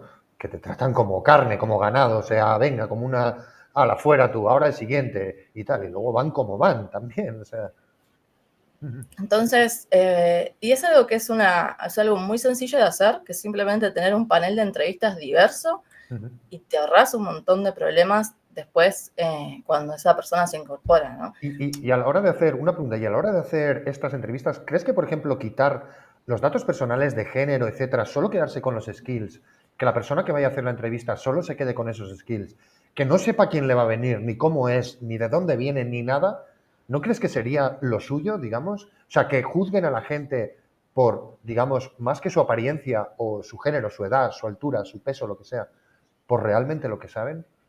Para mí sí, o sea, en Argentina creo que no recuerdo ahora, hace mucho que no lo hago, pero me parece que no podemos poner fotos en los currículums. Ujú, Siempre siempre hay gente que los pide y demás. ujú, Pero, por ejemplo, en Estados Unidos, donde, bueno, y eso ya se implementa en otros lados, pero empezó todo el tema en Estados Unidos, donde las grandes tecnológicas lo que hacían era pasaban los CVs, ujú, todos los currículums que les llegaban por un programa, ujú. ¿no? Que seleccionaba a los mejores candidatos. Y ahí se dieron cuenta digamos, del bias, del sesgo del propio Claro, algoritmo, claro. donde solo seleccionaban ciertos perfiles de candidatos y cuando un candidato era una persona negra o cuando era una mujer, Ujú. le restaba puntos independientemente de las cualificaciones, Increíble. ¿no? Ujú, Y cómo tuvieron también que modificar eso y cómo hay una división interna de ujú, recursos humanos, que es la especializada en diversidad, que se encarga de balancear eso, ujú. Así es. o al menos se supone que se encarga de balancear eso. Las desigualdades igual son estructurales, entonces también pasa mucho que vos quizá querés contratar gente de distintos backgrounds, todos los candidatos que te llegan son del mismo perfil, pero Ujú, porque hay desigualdades estructurales, entonces tenés una menor cantidad de los candidatos ujú. de cierta Las carreras diversidad. STEAM, ¿no? Por ejemplo, las carreras STEAM. Claro, Ujú, pero no quiere decir que no estén, ¿no? Y también algo que creo de lo que sufre mucho ciberseguridad y tecnología en general es la idea de contratar juniors. mm, No ujú, encontrás los candidatos diversos con experiencia que querés, bueno, hacete el lugar, el tiempo de contratar juniors que se ajusten a ese perfil, ujú, porque además, al fin y al cabo, los juniors generalmente terminan siendo los que se ponen más de toda la mochila en el hombro, ¿no? Y los ujú, que más pila le dan porque tienen el objetivo de aprender y de ujú, crecer y digamos, de tener un puesto mejor. ujú. Y si bien yo entiendo por qué se busca candidatos seniors, o sea, Ya, yo ahora pero mismo claro, cuando hay que coger una del otro lado. responsabilidad, también, ojo con los juniors, ¿eh? Como tengas que darle responsabilidad, datos confidenciales, infraestructuras críticas. Exactamente, o sea, yo entiendo por qué se busca seniors, más ahora que estoy en el lado en el lado B, digamos, y Generador, sí, sí, sí. necesito generar y no sé si tengo el tiempo para generar con alguien que no tiene ese conocimiento, ¿no? Es como que necesito a alguien que me ayude que tenga ese conocimiento. Pero aún así, y esto lo aprendí en el equipo de Deloitte en el que yo entré, ¿no? Donde es la norma es contratar juniors. Se contrata juniors, de alguna forma se convirtió en un núcleo como casi escuelita de donde sale un montón de gente de ciberseguridad porque contratan gente junior, gente que no tiene experiencia previa o quizá tiene experiencia previa, pero Y que cobra menos también. también que cobra menos, pero de alguna forma generás un montón de gente que se queda porque le gusta lo que hace y que además agradece el camino, ¿no? Y la oportunidad. Y le abrís las puertas a alguien que quizá de otra forma no habría podido entrar, porque es complicado entrar cuando no tenés experiencia o no tenés un padrino o alguna cosa así, ¿no? Y bueno, a mí me cambió la vida y le puede cambiar la vida a un montón de gente. Aquí, bueno, ya hemos visto algunos puntos de inflexión. Lo que te voy a preguntar es si hay algún libro o película o videojuego o algo, digamos, que te gustaría destacar, que haya cambiado tu vida, que digas, wow, esto quiero compartirlo. Bueno, a mí me gustó mucho un libro que me regalaron en la UMA por participar en un concurso de literatura coreana. Ellos te daban un libro, vos tenías que leerlo y hacer un ensayo. El libro se llama El canto de la espada y me encantó. Lo recomiendo, si alguien lo quiere buscar. Después un libro que me cambió mucho la vida fue El segundo sexo de Simone de Beauvoir. Que lo leí en un momento de mi vida bastante, en mis 20, y lo leí tipo, es un tocho así, me lo leí en una noche, o sea, me senté y hasta lo devoré. Me gustó ese libro. Y es como, hay libros que te cambian la estructura mental, y yo no te puedo explicar exactamente qué fue lo que cambió en mí, pero para mí fue un antes y un después. Y bueno, de películas... Me gustó mucho El eterno resplandor de una mente sin retorno. LOL, qué bueno. Es una película que me gusta mucho. Y ayer terminé de ver Loki, la serie, y me encantó. ¿Qué tal está? ¿Te gusta? Sí. Me gustó mucho, sí. Me gustó mucho. Muy bueno, muy bueno. Y aquí te voy a preguntar, si quieres comentar alguno más, ya sabes, mételo ahí donde quieras un poco para que la gente tire de hilos, ¿no? Y los busque y tal. Y aquí te voy a preguntar, que tiene mucho que ver con lo que se dedica tu empresa, además, con lo que te dedicas tú, si recuerdas algún virus, algún ransomware, algún ataque de DOS, algún malware en la historia, digamos, que te llamara la atención, que quieras mencionar. Aquí en el programa hemos mencionado míticos, ¿no? Como Stuxnet, aquella época de Stuxnet, como Blaster, Sasser, no sé, como el WannaCry. ¿Hay alguno por ahí o que quieras...? Hay un montón, pero hay un montón porque aparte yo tuve el privilegio de trabajar con Gabriela Nicolau, que es una amiga mía, y en ese momento era la gerente del equipo y ella hacía análisis de malware, entonces, y hacía hunting no hunting tipo SOC y demás, sino hunting de malware para identificar campañas y demás, ¿no? Y hacía reversing y demás. Y ella solía descubrir cosas que después terminaban saliendo en la prensa. Claro. Pasa que, bueno, por políticas internas, por cosas de confidencialidad con los clientes, etcétera, no las podía publicar. Pero bueno, tengo varias historias de esas donde ella lo descubría primero, armaba todo el reporte interno y después terminaba publicado y salían todos los diarios y ese tipo de cosas. Tengo varias. Y bueno, WannaCry, obviamente, que de hecho ella también salió mencionada por WannaCry porque eso fue una de las primeras que estuvo en el incidente de una empresa española muy conocida, muy afectada. De telecomunicaciones, por ahí, sí. No sé cuál. Pero bueno, nada, entonces la verdad que ver eso, ¿no? Saberlo, tener historias de alguien que está respondiendo a un incidente de semejante magnitud, está muy bueno. Sí. ¿Y tú crees, fíjate esta otra pregunta, ¿tú crees que nos vigilan? Y si nos vigilan, ¿tú crees que sirve de algo? Sí y sí. Qué bueno. Yo intento vivir como si no me vigilasen, pero obviamente con ciertas precauciones, ¿no? cada vez creo que me estoy volviendo un poco más paranoica y ahora cada vez estoy más preocupada por el tema.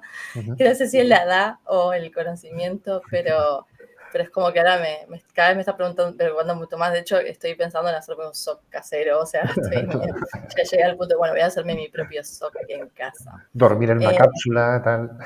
Claro, tipo, bueno, voy a encapsular. Ya tengo las redes segmentadas, esto acá, esto allá, no sé qué, pero ahora voy a hacerme el sock en casa. Sí, y creo que también hay un tema de que quiere decir que te estén vigilando, que estén guardando información, no quiere decir que la estén viendo. No, hay cosas que simplemente se guardan por si acaso. Por si llega el... Si te vuelvas interesante, ¿no? O relevante. Exactamente, ¿no? Y en este sentido, yo estoy segura que estoy en algún lado por distintas cuestiones, también por amigos que tengo que tienen capaz, que son estadounidenses y tienen clearance de seguridad, ¿no? Y bueno, no sé, si tenés relación con ellos y demás, depende también del grado de importancia del clearance que tengan y eso, pero lo vigilan porque ha pasado, he visto casos de, no sé, un amigo mío que se casó con una chica rusa, que le sacaron el clearance, ¿entendés? Claro, o sea, ya se levantó un flag. Exactamente, o sea, hay ciertos controles que se llevan a cabo y que no quiere decir que yo sea particularmente interesante, sino simplemente que hay informaciones que se recopilan por si acaso. ¿Y qué piensas, por ejemplo, de las filtraciones de datos confidenciales? Como por ejemplo los papeles de Panamá o cuando se filtró, por ejemplo, lo que estaban haciendo los políticos argentinos con el dinero que llegaba del Banco Mundial. ¿Qué opinas de que hackers, grupos de hackers, individuos o inside jobs filtren ese tipo de información y lleguen a la luz? Me sonrío un poco porque un poco es como decir, el hacktivismo, ¿es un crimen o es un servicio? Y pues yo, legítima defensa. Para mí los Panama Papers fueron un servicio en cierto punto y quizá la exposición de datos así, ¿no? De fraudes y demás son un servicio, pero al mismo tiempo, como persona que trabajan para empresas de seguridad, mi objetivo es asegurarme de que esas filtraciones no pasen. No sucedan. ¿No? Entonces, tengo como que hacer una línea entre mi yo profesional, que cuando va a trabajar en algún lado, yo me tengo que asegurar, y es mi trabajo, de detectar cualquier posibilidad de filtración y de detectar cualquier posibilidad de que esa empresa sea afectada. Y otra cosa, lo que como puedo pensar como ciudadana, de que se sepa que hay un montón de gente en paraísos fiscales. Bueno, creo que me parece que ahí hay una línea, ¿no? Que es la Valen de ciberseguridad y la Valen ciudadana. Menudo jaleo tienen los white hats, ¿eh? Menudo jaleo. El gorro blanco cuando llegan a un sitio, luego el otro... ¿Cómo lo gestionan? Y nada, uno tiene que compartimentalizar, ¿no? O sea, una cosa es lo que uno... O sea, yo cuando lo pienso así un poco, yo estoy trabajando y mi objetivo es asegurarme de que esta empresa sea lo más segura posible, que no sufra ningún tipo de brecha, y si hay algún indicio, sea quien sea, o sea, yo no pienso si es un hacktivista, si es no sé, para mí es sea quien sea, o sea, no importa. Yo me tengo que asegurar de que si hay algún indicio de que hay cualquier infiltrado dentro de la red, yo lo puedo detectar, o yo lo puedo perfilar, o yo lo puedo ver. Y bueno, y eso se arman después los perfiles de los ciberactores y demás. En ese sentido, es como no puede importar si después, por lo que fuere, hay alguna filtración, y me parece bien que se sepa que Macri tiene un montón de plata en paraísos fiscales, es otro tema, ¿no? Me parece que como profesional yo no te puedo decir que las filtraciones están bien. O sea, no lo puedo decir porque va en contra de mi trabajo. Se entiende. Y un poco esta pregunta, como profesional o como no, ¿qué opinas del full disclose? Un poco de esa idea de cuando se descubre, cuando un profesional de la ciberseguridad, un pentester, un exploiter, descubre un bug, una vulnerabilidad. ¿Qué opinas del hecho de publicarla, del full disclose? ¿O piensas que no, que primero hay que avisar, que hay que reportar? ¿Cómo ves esa parte? Para mí primero hay que avisar. Siempre, ¿no? Entiendo Dar un que tiempo, ¿no? entiendo que si vos avisás y te boludean, hagas el disclosure, porque aparte es como se merecen que hagas el disclosure. O sea, y porque vos avisaste, te boludearon e hiciste el disclosure. O sea, ahí es como bárbaro. Pero me parece que si no es una irresponsabilidad. Muy bueno, muy bueno. Y aquí, un poco cerrando este bloque, una pregunta más filosófica tal vez, un poco en la analogía de Neo en Matrix y de Morfeo, ¿tú qué elegirías? ¿La pastilla roja, que es conocer la verdad, pero con un sufrimiento, con una incomodidad un poco que cambie y trastoque toda tu vida? ¿O la pastilla azul, que es vivir, digamos, en la complacencia de la ignorancia? La pastilla roja. Ujú. Pero aparte, tipo, ni lo dudo porque hay un meme que circula en internet donde hay dos casetas y uno dice verdades incómodas y otro dice mentiras reconfortantes y están todos haciendo la cola de mentiras reconfortantes. Y es como un chiste también familiar que yo siempre iría por la de verdades incómodas, ¿no? Y a mí hay algo que creo que una de las cosas que más rabia me puede llegar a dar es que intentes hacerme como edulcorarme una realidad para que, o sea, a mí me gustan las cosas cortitas, al pie y directas. Concisas y... Y así que sí, yo iría por la parte de las verdades incómodas. Y otra gran pregunta que estoy haciendo también últimamente, si tú pudieras hacer una pregunta y obtener una verdad que además comprenderías, digamos, imagínate algo como, yo que sé, el sentido de la vida o algo así, que es muy difícil, ¿no? Pero imagínate que tuvieses esa posibilidad, ¿no? Poder hacer una pregunta y poder saber una respuesta realmente cierta. ¿Qué preguntarías? ¿Qué preguntaría? Ujú. Yo ¿Qué te creo que preguntaría si algo de nuestra esencia, eh, quiero decir, mental o de, no sé cómo decirlo, de alma, ¿viste? Queda cuando nos morimos en el universo. Porque a mí no me da tanto miedo. De hecho, bueno, un poco, Ujú. hace poquito se murió mi gatita y pasé un poco por estas Lo cuestiones. siento. Eh, no me da tanto miedo el hecho de morirme, como que en ese sentido siento que hice un poco las paces con eso, Ujú. pero es el hecho de que la conciencia desaparezca, ¿no? Ujú. Que si no, Eh, menudo, que desgaste, ¿no? O sea, haber creado una conciencia para que se vaya. para que desaparezca por completo, ¿no? Y si creo que mi pregunta sería, o sea, yo soy un poco espinosista en el sentido de que Ujú. creo Qué en bueno. esto de que todos somos parte de una misma cosa Ujú. infinita y que Eterna. somos una expresión de ello. Ujú. Eh, pero bueno, eso, si nos deshacemos por completo, si nuestras conciencias desaparecen por completo o si se integran en ese todo y algo de lo que fuimos queda. Bueno, y ahora vamos a hablar un poco más de tu experiencia, digamos, como generadora, como trabajadora, como CEO, porque tú has montado una empresa que se llama Big One Labs y Ujú. háblanos un poco, ¿cuál es tu experiencia fundándola o cómo va o cuéntanos lo que tú quieras. Bueno, venimos despacito, pero seguro, Con paso realmente. firme, ¿no? La fundamos en 1 de enero de este año, así bien Ujú. dramático, tipo año nuevo, vida nueva. Ujú.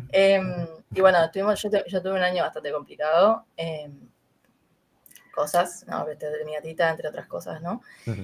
Entonces venimos despacito, pero seguros, y estamos preparando algo que esperamos poder lanzar ahora a fin de año, Ujú. tipo diciembre o principios de enero del año que viene. Ujú. Eh, y la verdad que está siendo interesante. Ujú. Hay días donde uno también se levanta como, che, ¿por qué me hice esto? En el sentido ¿Dónde me metí? de sí, ¿no? Es como, es difícil, o sea, el camino de ser tu propia empresa es difícil, ¿no? Y tenés que plantearte un montón de cosas que como empleado no te tenés que plantear, porque tenés que salir vos a buscar tus clientes, tenés que salir Claro. vos a venderte, Tu imagen, eh, tu... Ujú. y es tu imagen, o sea, también la que queda en función de los servicios que das, ¿no? Ujú. Y bueno, entonces tenés que dar servicios y tenés que asegurarte de que la calidad de esos servicios esté acorde, ¿no? Con lo que vos querés vender y con lo que vos querés transmitir, ¿no? Y Ujú. para mí eso es como muy importante. Entonces a mí me gusta definir bien todas Ujú. las cosas, ¿no? Entonces vos empezás a definir, bueno, este es el estilo, estos son los reportes, esto es lo que vamos a hacer con este servicio, esto es lo que vamos a hacer con este otro servicio, Ujú. y después el esfuerzo grande que es salir a venderlo. Ujú. Ujú. Así que está siendo un desafío, está siendo lindo también, Ujú. porque creo que es un privilegio, salga como salga, veremos, no eso el tiempo lo dirá, porque o sea, no, acabamos de hacer. De hecho, es mi empresa, pero tengo otros 2 co-founders, o sea, somos 3 founders. Ujú. Eh, entonces, salga como salga, eh, como que es lindo tener esa independencia, ¿no? Es de decir, bueno, laburamos, pero laburamos con los códigos que nosotros queremos, ¿no? Con los códigos que nosotros queremos, en los horarios que nosotros queremos, tomamos la cantidad de trabajo que nosotros queremos, que eso también para mí es muy importante. Y yo creo que estoy en un punto de mi vida donde lo que me interesa más es tener un buen balance respecto a mi vida laboral y mi ocio. Buenísimo, sin duda, sin duda. Entonces, de alguna manera, ¿crees que no, que volver hacia atrás es muy difícil? O sea, cuesta dar ese paso, yo también lo creo, ¿eh? Que cuesta mucho dar ese paso, pero después cuando lo das, a pesar de todo el trabajo, no volverías atrás, ¿no? Es un poco como el teletrabajo y estas cosas, ¿no? ¿Qué opinas del Es un poco teletrabajo, por así. cierto? A mí me encanta. O sea, ¿Te parece que yo está bien? el martes tuve que ir a la oficina de un cliente y fue como, llegué a mi casa y llegué muerta, ¿viste? Llegué tipo, me voy a tirar a dormir porque estaba cansadísima. La falta de costumbre, ¿no? De ir a una oficina y todo. Sí extraño un poco el ver amigos, compañeros de trabajo, charlar y enriquecer un poco la vida con esas interacciones. Creo que no descartaría que podamos tener una oficina en algún futuro, pero que sea como que sea libre, ¿no? Que vaya el que quiera ir y chao. Como más como un centro de reunión. Porque me parece que las ventajas que te da el teletrabajo y las ventajas que te da también respecto a balancear tu vida laboral y tu vida privada, no te las da otra cosa, ¿no? Y creo que llevábamos muchos años ya con 888 y no me Muy loco, parece muy loco. que los niveles productivos y que las realidades modernas y de las tecnologías modernas sigan siendo las del siglo XIX, ¿no? Sí, y además totalmente de acuerdo, ¿eh? Y además como CEO, digamos, de alguna manera, ahora que tú eres la generadora, la que tiene la empresa, también te ahorras mucho también de alquileres, de pagar las dietas y todo eso. O sea, quiero decirte que no solo es conciliador, sino también como empresaria, digamos, la inversión que tienes que hacer puede ir a otras cosas, a mejorar la vida de tus empleados, a sacar otros nuevos productos y no tener que gastarte un dineral en un alquiler, por ejemplo. Sí, Claro. totalmente. Y es un poco el planteo en el que estamos ahora, ¿no? Y particularmente nosotros estamos todos en una parte del mundo distinta, tipo Europa, Estados Unidos, Asia. Entonces, para poder, la única fórmula que te permite eso es la del trabajo remoto. Sin duda. Y aquí en la parte más del trabajo concreto, trabajáis con las amenazas, ¿no? Con el trading. La pregunta que te voy a hacer es si crees que ahora mismo las amenazas son más inteligentes que antes o si se están haciendo bien los deberes en materia de ciberseguridad. Mira, creo que todavía estamos en un momento de inflexión. Me parece que recién ahora, con esta posibilidad que dio ChatGPT de armar bots propios y qué sé yo, vamos a empezar a ver más malware, digamos, AI-driven. Más Vamos a empezar sofisticado. a distinguir en lo que es operación humana, operación de inteligencia artificial y o sea, yo lo veo como clasificado en malware no avanzado, malware llevado por inteligencia artificial, ¿no? Creo que es algo que están haciendo y que vamos hacia eso, vamos a máquina versus máquina.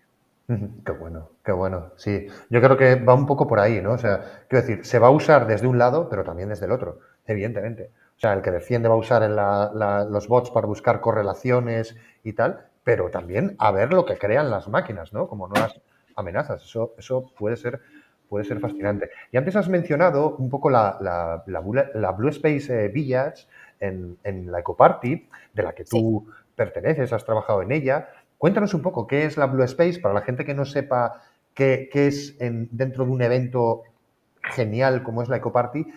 ¿Por qué se hacen estas villages, ¿no? ¿Y qué es la tuya, vamos, la Blue Space en concreto? Bueno, el Blue Space nació durante la pandemia, en lo que, bueno, nosotros lo llamábamos espacios en ese momento. Fue una iniciativa de la ECO, antes de saber que iba a haber una pandemia, y la idea era replicar un poco lo de los villages de DESCON en nuestra identidad local, ¿no? Había, previo a eso, por ejemplo, el OPICAR estaba ya antes de que existieran el resto de los espacios, pero la idea era ampliarlo un poco más. Entonces, Lo que pasó fue que los 2 primeros años se tuvo que hacer virtual, entonces lo hicimos todo virtual. Ahora llevamos 2 años de presencialidad, siendo este último año como el más fuerte. Somos 7 organizadores. Aparte es una organización bastante horizontal, todas las decisiones las tomamos votándolas, nos encargamos de absolutamente todo, salvo lo que pone la ECO, que es el venue, digamos, y las grabaciones de las charlas, que muchísimas gracias por eso, porque la verdad que nos saca un montón de trabajo también. Pero bueno, lo que es el diseño, lo que es la coordinación con los speakers, lo que es o sea, diplomas, lo que son concursos, el CTF que arma el Bluespace, este año encima tuvimos 2. Todo eso corre por nuestra cuenta, ¿no? El stand lo ponemos nosotros. La verdad que es un montón de trabajo. Y aparte es trabajo que es completamente voluntario, porque nosotros no recibimos plata de la Ecoparty, es algo que hacemos porque lo queremos hacer, porque queremos generar esa comunidad. Además fuimos una de las primeras comunidades, si no la primera comunidad de Latinoamérica orientada solamente a ciberseguridad defensiva, ¿no? O sea, porque otros espacios quizás ya existían, pero era todo muy orientado a lo que es más ofensivo y lo nuestro era únicamente defensivo. Y nada, tenemos un grupo de Telegram también, si nos quieren buscar, y también en Twitter. Nuestro handle es siempre BlueSpaceSec, así todo junto. Se pueden unir al grupo. Y ¿qué más les puedo contar así? Bueno, nada, buscamos sponsors para el año que viene, así que si a alguien le interesa, la verdad que está bueno, nos ayudan a nosotros un montón. Toda la plata de los sponsorships va a mejorar la presentación. O sea, este año hicimos remeras, hicimos tazas, hicimos llaveros, hicimos stickers, hicimos el stand con un montón de luces y cosas, así que nada, todo la verdad que le ponemos mucho amor, mucho corazón y todo va dedicado a eso. Y nada, si nos quieren ayudar, nos pueden contactar y nosotros más que agradecidos de poder contar con su apoyo. Bueno, aquí nuestra audiencia ya sabe dónde puede sumarse a esta iniciativa tan chula que están llevando en Ecoparty, que ya hemos estado aquí hablando con Fede, que es un lugar y una gente que es maravillosa, comunidades hermanas. Y ahora te voy a decir, ya que has hablado un poco de la Ecoparty, un poco de los eventos, has dicho hay algunos más de defensivos, otros más ofensivos, has estado en DEF CON. Te pregunto un poco sobre los eventos de ciberseguridad. ¿Qué opinas a nivel nacional, a nivel internacional, donde tú quieras? ¿Cómo los ves? ¿Qué te parecen? Sí. Bueno, puedo hablar de los que yo fui o de los que participé. En España participé en uno que me gusta mucho, que es Intelcon, que aparte ponen un montón de información también más orientada a la parte defensiva a disposición, que es difícil de encontrar en general y todo en español, así que chapó porque me parece un evento buenísimo. Participamos solo de forma virtual, espero algún día poder hacerlo de forma presencial. Después participé en eventos de SANS, que también están bastante buenos. Estuve en Tel Aviv, en OWASP. Wow, fuiste a OWASP. La verdad que lo pasamos muy bien en esa conferencia, y también Tel Aviv en sí lo pasamos genial, fue muy divertido. Qué bueno. Estuvimos en Corea del Sur, en Typhoon Con, que también fue excelente. Me encantó Corea y me encantó toda la organización, la verdad que muy bueno. No se comparan ninguno en la magnitud de DEF CON y de conferencias más grandes también, como la tipo ECO. Black Hat o RCA, o el Chaos Computer Club. ¿En Europa te has movido alguna así también de las grandes? ¿En Alemania, Francia? No he tenido la ocasión, espero. Bueno, estuve en PH Days. Vale, fuiste al PH, qué bueno. Buena, esa me gustó mucho, estuvo muy buena. Además fue un choque cultural también bastante fuerte y muy recomendable, ¿no? Porque de golpe ver cómo hay, digamos, te expones a una realidad del mundo cyber que en la general no tenés tanto acceso, ¿no? Yo no hablo ruso, por lo cual para mí fue bastante loco y me gustó mucho. Sin dudas, claro.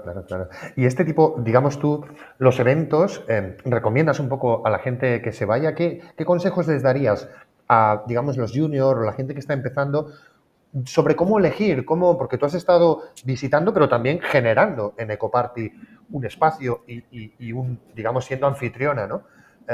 ¿Qué recomendarías a la hora de elegir? ¿Cómo elegir? ¿Para ir o para mandar una charla? Para ir. Piensa en ese asistente que le gusta la ciberseguridad, que no sabe muy bien qué elegir, da igual, que sabe algo de idiomas, no solo es en español, también puede hablar algo de inglés. ¿Cuál? Bueno, si es alguien que se está, digamos, metiendo en la comunidad, Ujú, yo le diría que busque algo que se haga cerca de su zona. ujú, Que quizá no sea tan flashy o quizá no sea tan grande, ujú, pero si vos estás tipo introduciéndote, busca algo que te quede cerca ujú, y anda viendo qué es lo que te gusta, ¿no? Y en base a eso, definí también qué parte de ciberseguridad te interesa y en ujú, función de eso vas a tener los otros eventos y vas a poder elegir dentro de tu presupuesto cuál te quieres ir o no. ujú, Me parece que es lo más sensato para alguien que está iniciando. Ahora, si quieres ser un speaker, ujú, yo diría que envíes tu charla a todas las conferencias que puedas. ujú, Te ujú, quedan cerca, te quedan lejos. Y si te aceptan, les digas, bueno, che, no puedo bancarme el viaje yo solo. Si muchas conferencias ofrecen los viáticos. ujú, ujú, No todas, por ejemplo, conferencias como la ECO, por ejemplo, si vos hablas en el main, sí, se ofrecen los viáticos. Si vos hablas en el Blue Space o en alguno de los otros espacios, no puedo hablar por todos los espacios, pero por el caso del Blue Space, en la mayoría que yo conozco, ujú, entonces no tenemos el presupuesto para pagar viáticos, pero si tu empresa lo puede hacer o si vos lo podés hacer, ujú, es más que bienvenido. Es más, a la empresa, cuando viene al Blue Space y le paga los viáticos al speaker, se le pone como sponsor, así que siempre es un plus. ujú, ujú. Esas cosas se hablan y se pueden hablar con los organizadores y se organizan. Recomendaría, si van a mandar charlas, que esté bien escrito el abstract. Sin duda, claro. Que esté bien escrito el abstract. No, te sorprendería la cantidad de cosas que De vemos que que llegan, ¿no? Sí. como claramente, mira, puede estar el tema está buenísimo, pero le dedicaste 2 minutos al abstract y Ujú. ni se entiende, ni se lee, o está lleno de faltas de ortografía, tipo, no va a Wow. pasar, no va a pasar. Entonces, que le dediques tiempo al abstract, Ujú. que se note que le pusiste esfuerzo y Pasión, dedicación, claro, ¿no? pasión. Si pones ese esfuerzo de dedicación, tenés muchas más chances de que tu charla quede. Y sobre todo que no te tomes los rechazos, en caso de que los haya, Ujú, como un comentario negativo hacia tu trabajo. ujú, En la EcoParty hablan, por ejemplo, hablo de la ECO, creo que este año fueron 21 charlas, ujú. creo que fueron las seleccionadas, llegaron 190 y pico de Wow, submissions. wow. O sea, muchas veces rechazás porque no te queda otra. Claro, y porque ya hay temas y claro, sí, esa elección estoy de acuerdo. O sea, si estás enviando, no pienses que te dicen que no porque lo que haces no es importante o interesante, sino por X razones, por lo que sea. Hay muchas cosas más, sí, sí, sí. Muy buenas. Ayer mismo alguien me escribió, me preguntó por qué su charla no había quedado, ¿no? Y Ujú, si, qué era lo que si le podía decir porque le gustaría trabajar sobre ese feedback. Y yo fui y me fijé y no había mal feedback. ujú, ujú, Simplemente era, tipo, bueno, había otras que ujú, por el motivo que sea, o eran un poco más actuales, ujú, o un poco más frecuentes, o estaban un poco mejor organizadas. Y ujú, bueno, nada, había quedado tipo, si hubiese habido un lugar, entraba, ¿entendés? ujú, ujú. Entonces, a veces pasan esas cosas y Sí, bueno, los y tiempos luego también son limitados. temas de espectacularidad un poco también, porque las charlas, o sea, no es solo contar algo, o sea, al final si quieres explicar una técnica lo puedes hacer en internet. También allí se va a exponer, a dar un poco de espectáculo, digamos, a mostrar algo que sea fascinante, interesante, que levante un aplauso. Digamos que hay muchos factores también, ¿no? A la hora de generar esa charla, o sea, tiene que haber, Hay digamos. conferencias y conferencias, ¿no? Vos tenés conferencias que buscan un nivel general, introductorio, Ujú, donde vos podés mandar tu charla y tenés más chances de que quede. Y después tenés conferencias como la ECO o el main track de la ECO, ¿no? Porque voy a decir ujú, como la ECO porque podés quedar en uno de los espacios. Pero en el main track de la ECO, ¿qué se busca? Se busca charlas que tengan cosas nuevas, que estén claro, en el actualizada, en el top top. del estado del arte. Ujú, ¿Por qué? Porque es una conferencia de ese nivel, ¿no? O sea, estás claro. buscando cosas que quizás no se dieron en ningún otro lado y que se van a dar por primera vez en la eco, Ujú, técnicas nuevas, o sea, cosas que se acaban de descubrir, ujú. pero por ese es el perfil. Entonces, si vos vas a presentar una charla que es introductoria a cómo armar un SOC, no va a quedar en el main track de la eco. Pero Ujú, bueno, quizás una charla que está muy buena para el Blue Space. ujú. Bueno, y siguiendo un poco con nuestra charla, con nuestra entrevista, bueno, ¿estás bien? ¿Estás a gusto? ¿Todo bien? Sí, sí, sí, muchas gracias. Te voy a preguntar, ¿qué es para ti la ciencia? ¿Cómo ve la Valen la ciencia? Bueno, o sea, para mí, tipo, sería como una rama del saber, del conocimiento, ligada voy a decir, no me gusta decir la razón, aunque se hablaba siempre mucho de la ciencia Ujú, ligada a la razón. Yo creo que se ha usado el concepto de razón para poner características no solamente humanas, ¿no? Sino del ser, ujú. y con eso menospreciar animales, por ejemplo, Qué ¿no? bueno.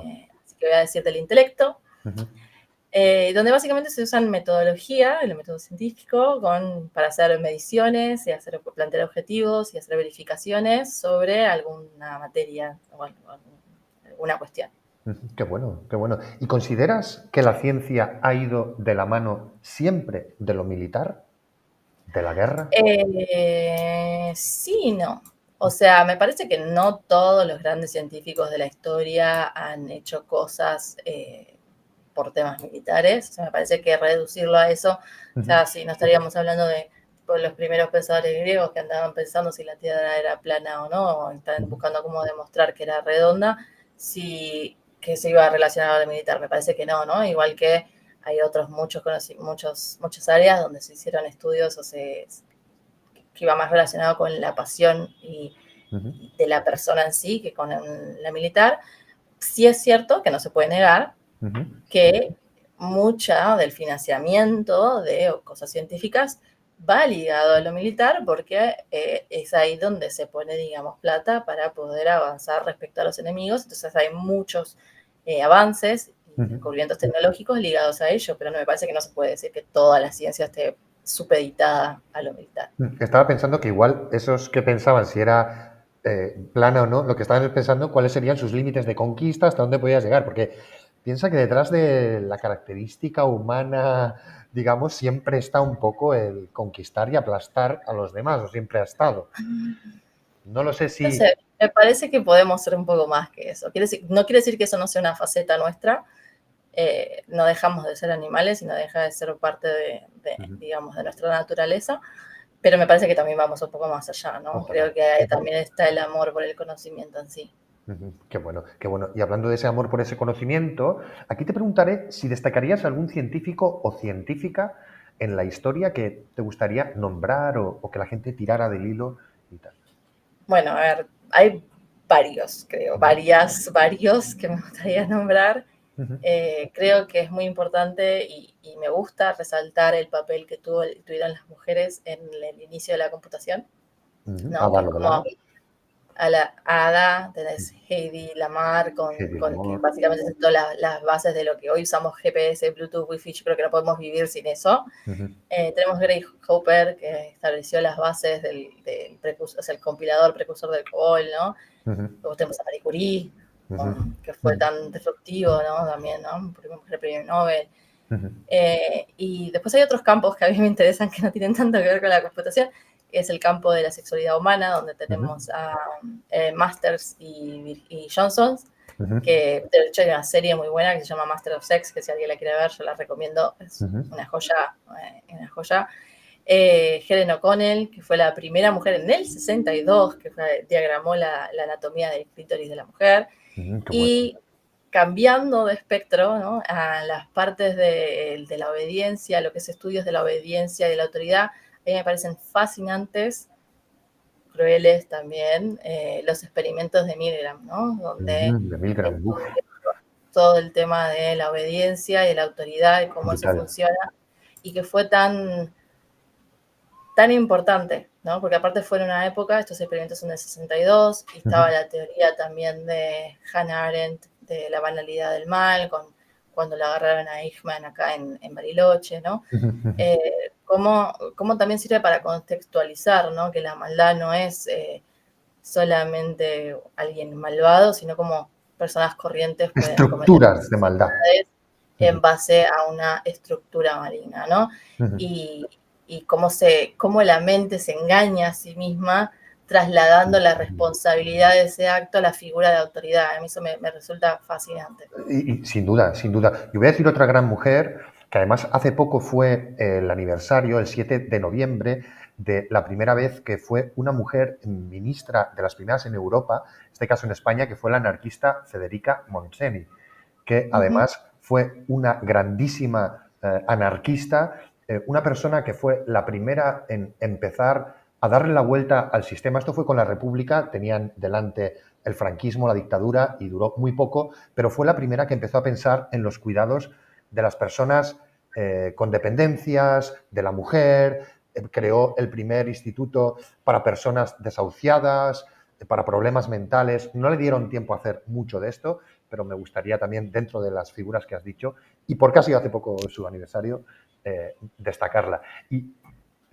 dime, No, y yo siempre nombro a Flora Tristán, pasa que no es Flora. científica, sí, es más bien como socióloga, ¿no? Sí, podríamos decir, quizá, o incluso que fue precursora misma del marxismo, ¿no? Incluso, y mirá cómo funcionan estas dinámicas donde la frase de Proletarios del Mundo Unidos es de ella, y sin embargo todo el mundo piensa que es de Marx, ¿no? Porque Marx después la toma y la usa en su manifiesto, pero ella hizo cosas como vestirse de varón e infiltrarse en las fábricas y a armar las primeras colectividades, ¿no? Que fueron muy revolucionarias para lo que todo fue después el movimiento obrero de aquella época. Y poco se estudia, ¿no? Temas también Mary Wollstonecraft con la vindicación de los derechos de la mujer, porque nosotros estamos completamente afuera de la Declaración de Derechos del Hombre y del Ciudadano, ¿no? Entonces, sí, bueno, sí, lo podemos Goldman, sí, claro, es que hay muchísimas, hay muchísimas, muy ¿no? grandes. Sí. Claro. Y sí, son todas que a mí me gustan mucho. Sí, Donna Haraway, por ejemplo, que fue, digamos, de las creadoras del cyberpunk, de la idea del manifiesto cyberpunk y todo esto. O sea, grandes, tenemos listas gigantes y un poco, si quiere la gente tirar del hilo, aquí hemos dicho muchas. Y vamos a ir ahora un poco al tema de los avances, más que de las figuras, las personas, sus condiciones. ¿Cuál crees que es para ti el mayor avance de la humanidad o uno que tú destacarías que dices, esto nos hizo cambiar? Para mí la inteligencia artificial, o sea, yo realmente creo que hace mucho que venimos hablando también en la parte de filosofía. Me acuerdo de esto en mi primer año de ingeniería informática que hice yo, que teníamos filosofía, teníamos un profe de filosofía y hablábamos de esto de que se habla de que estamos como en un salto de época, ¿no? De que el siglo nuestro era un salto de época, pero como que estábamos todos en la cúspide, pero no terminaba de pasar. Bueno, llegó la inteligencia artificial, ¿no? Y ahí es donde realmente está el cambio de época para mí, que va a ser 10 veces, o sea, es como cuando se inventó la imprenta, pero 10 veces más. Y tampoco tenemos que olvidarnos de las impresoras 3D. O sea, para mí la impresión 3D, si bien todavía es una tecnología que para hacer grandes cosas necesitas como unas impresoras muy grandes y no es tan fácil, ¿no? Todavía la tecnología como que yo creo que se va a ir aligerando, se va a poder ir haciendo cada vez cosas más copadas con dispositivos más pequeños y con materiales más sostenibles, más asequibles.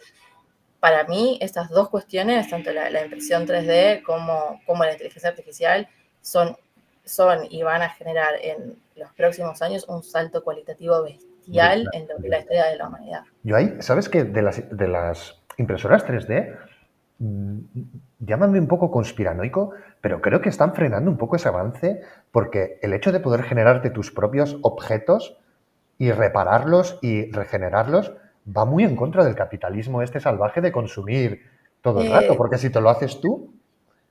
Honestamente no sé, yo no pienso tan así, pero creo que hay un tema de disponibilidad. O sea, yo tengo conocidos en Estados Unidos que tienen acceso también a otras cosas, ¿no? Y también a otros espacios, porque la forma en la que ellos construyen y viven, ¿no? Tienen mucho más espacio disponible. Entonces, amigos que tienen en su garage 40 impresoras 3D y arman tipo sistemas, sistematizan cosas y hacen cosas, proyectos. Nosotros, yo acá en Latinoamérica y por lo que conozco de España, quizá no tenemos esos accesos, no tenemos esos espacios, no tenemos acceso a esas tecnologías o a esos materiales a costos tan baratos, porque ellos también tienen algunas veces a costos muy baratos, cosas que para nosotros salen el doble o el triple. Entonces, creo que también están las desigualdades, ¿no? Y Donde más, quizás se mantienen más pero has visto, focalizados. porque sí he visto proyectos, por ejemplo, de incluso de hacer una casa con una impresora 3D, que me parece fascinante, rápida y tal, pero sí es verdad que lo que he visto en algunos congresos también, al final son pequeñas piezas ornamentales, decorativas, tal vez alguna pieza de maquinaria y tal, pero no acabo de ver que sustituyamos un poco todos esos objetos, digamos, en general, ¿no? O sea, por ejemplo, yo creo que el día que con una 3D se pueda hacer otra 3D, o con una 3D puedas hacer un computador con todas sus piezas, creo que ahí ya esa tecnología será ¡pam! Ese tipo de cosas más o menos ya se puede hacer. O sea, vos te podés hacer una 3D A partir con de... piezas que imprimís en otra 3D. Eso podés imprimirle modificaciones. De hecho, yo tengo una mini prusa y la mayoría de las piezas que tiene la mini prusa están impresas. Por no decir casi todas las piezas están impresas. Pero a mí me parece que hay un tema de tiempos. O sea, todavía a día de hoy, tarda mucho, imprimirte algo así te tarda 8 horas. Sí. Y además te puede fallar la impresión con lo que tenés que empezar desde el principio. Claro. O sea, me parece que le falta un golpe de horno, por decirlo así, de una manera. Sí, qué bueno. Y ojo, de que yo me compré mi impresora ahora, puede haber nuevas impresoras que reduzcan los tiempos bastante, pero me parece que va más por ahí, ¿no? Porque todavía no le encontramos la vuelta a la tecnología para que sea más ágil y más rápido. Entonces necesitas, primero, mucho espacio y mucho tiempo y mucha supervisión, ¿no? Que bueno, de vuelta, también depende de qué máquinas tengas, pero cuanto menos requiera de vos la máquina, cuanto más automática sea, cuanto menos supervisión necesite, etcétera, etcétera, etcétera, más cara es el dispositivo también y menos accesible es, ¿no? Entonces, creo que todavía falta un poquito, pero también me parece, pero llegará, ¿no? me parece tan revolucionario como fue en su momento imprimir libros, ¿no? Y ahora puedes pensar que podemos diseñar e imprimir cualquier cosa que diseñemos. Objeto. Buenísimo, buenísimo. Y un poco esta realidad llegará, y lo que te voy a preguntar, que es una pregunta también filosófica y que quiero saber qué es lo que piensas realmente, es ¿hasta qué punto tú piensas que podamos estar viviendo en una realidad simulada o un universo computable? La verdad, no lo creo. Pero no lo creo porque creo que si viviéramos en una realidad simulada o en un universo computable, la realidad podría ser tan distinta. O sea, si estamos en una realidad simulada en un universo computable, digamos, el que nos está simulando es bastante hijo de puta, por decirlo mal y pronto, ¿no? Pero me parece que no, me parece que quizá la realidad en sí ya sea como suficiente loca. Yo ahí te diría, y un poco haciendo como abogado, ¿no? Y además voy a decirlo en concreto, que abogado del diablo, ¿no? ¿No es acaso el diablo su mejor estrategia hacerte creer que no existe?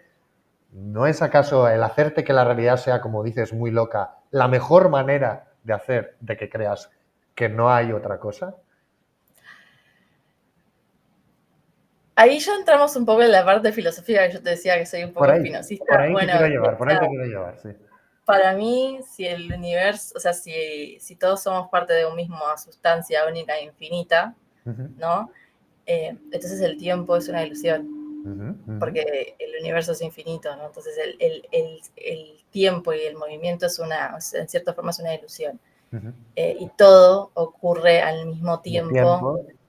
En el mismo momento. Entonces, vivo y muero, nazco, vivo y muero al mismo tiempo. Al mismo tiempo, Todos yo también. ocurren al mismo tiempo porque en realidad tipo el infinito, ¿no? Se queda por ahí. Me parece como más que pensar que es una realidad simulada, lo que a mí me gusta de esta idea es que pensemos, sobre todo cuando interactuamos con los demás y ojo, no voy a decir que yo soy algo imperfecto porque hay mucho pasado del que quizá ahora, pensándolo desde este punto de vista, me gustaría poder cambiarlo. Que cada vez que interactuamos con otros, lo que está pasando y lo que estamos haciendo se va a quedar congelado para siempre en el infinito, ¿no? Entonces, que tengamos mucho cuidado en cómo lo hacemos. Porque no lo podés cambiar. Buenísimo. Y otra cuestión que también es muy interesante, que también estoy haciendo un poco, digamos, a toda la gente que pasa por aquí, que tiene que ver un poco con el cambio climático, con lo que yo considero una emergencia climática, pero que, bueno, es una cuestión que quiero ver qué es lo que piensa todo el mundo. ¿Tú qué piensas de la emergencia climática? ¿Crees que es una realidad o crees que es una ficción, una exageración?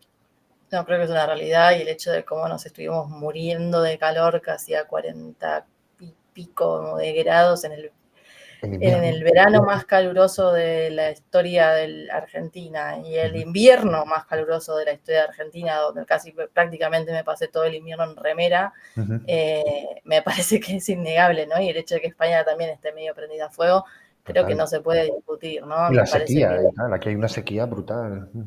Y también después cuando pasa que te pasas de eso a inundaciones que se llevan todo por delante, creo que ya no lo podemos negar, y que en el tiempo nos está corriendo, ¿no? ¿Y qué podemos hacer, ya que lo ves así, qué podemos hacer? Ya sé que es difícil, ¿eh? Pero con toda esta gente que niega la existencia del cambio climático, de la emergencia, que no lo quiere ver o no, incluso lo llevan en sus programas políticos. Aquí hay partidos políticos Sí, negacionistas. sí, acá también. Es Acá increíble. también, de hecho, el domingo definimos entre un Ya, negacionista al cambio climático y no, aparte de otras muchas cosas que no voy a entrar. ya, mejor. Eh, por favor, voten con conciencia. Suerte, suerte Argentina, ánimo, por favor, Gracias. votad La con, o necesitamos. sea, desde aquí Eh, mandamos todo el cariño. Votad vuestro devenir. Cuando se vea esto ya habréis votado, ya se sabrá el resultado, pero quiero decir, ser conscientes de lo que estáis haciendo, por favor, y votad en libertad, pero Para mí la agenda climática debería ser top 1 en todos los sin duda. gobiernos, sobre todo de los países subdesarrollados, lo voy a decir en comillas, porque realmente es como que somos los que más sufrimos las consecuencias de ese cambio climático, y a los países más generadores les chupa un huevo. Entonces, Total. me parece que es contraproducente para nosotros y nuestros propios intereses que eso no esté en el punto 1 de la agenda, ¿no? ¿Qué podemos hacer? Llevarlo al punto 1.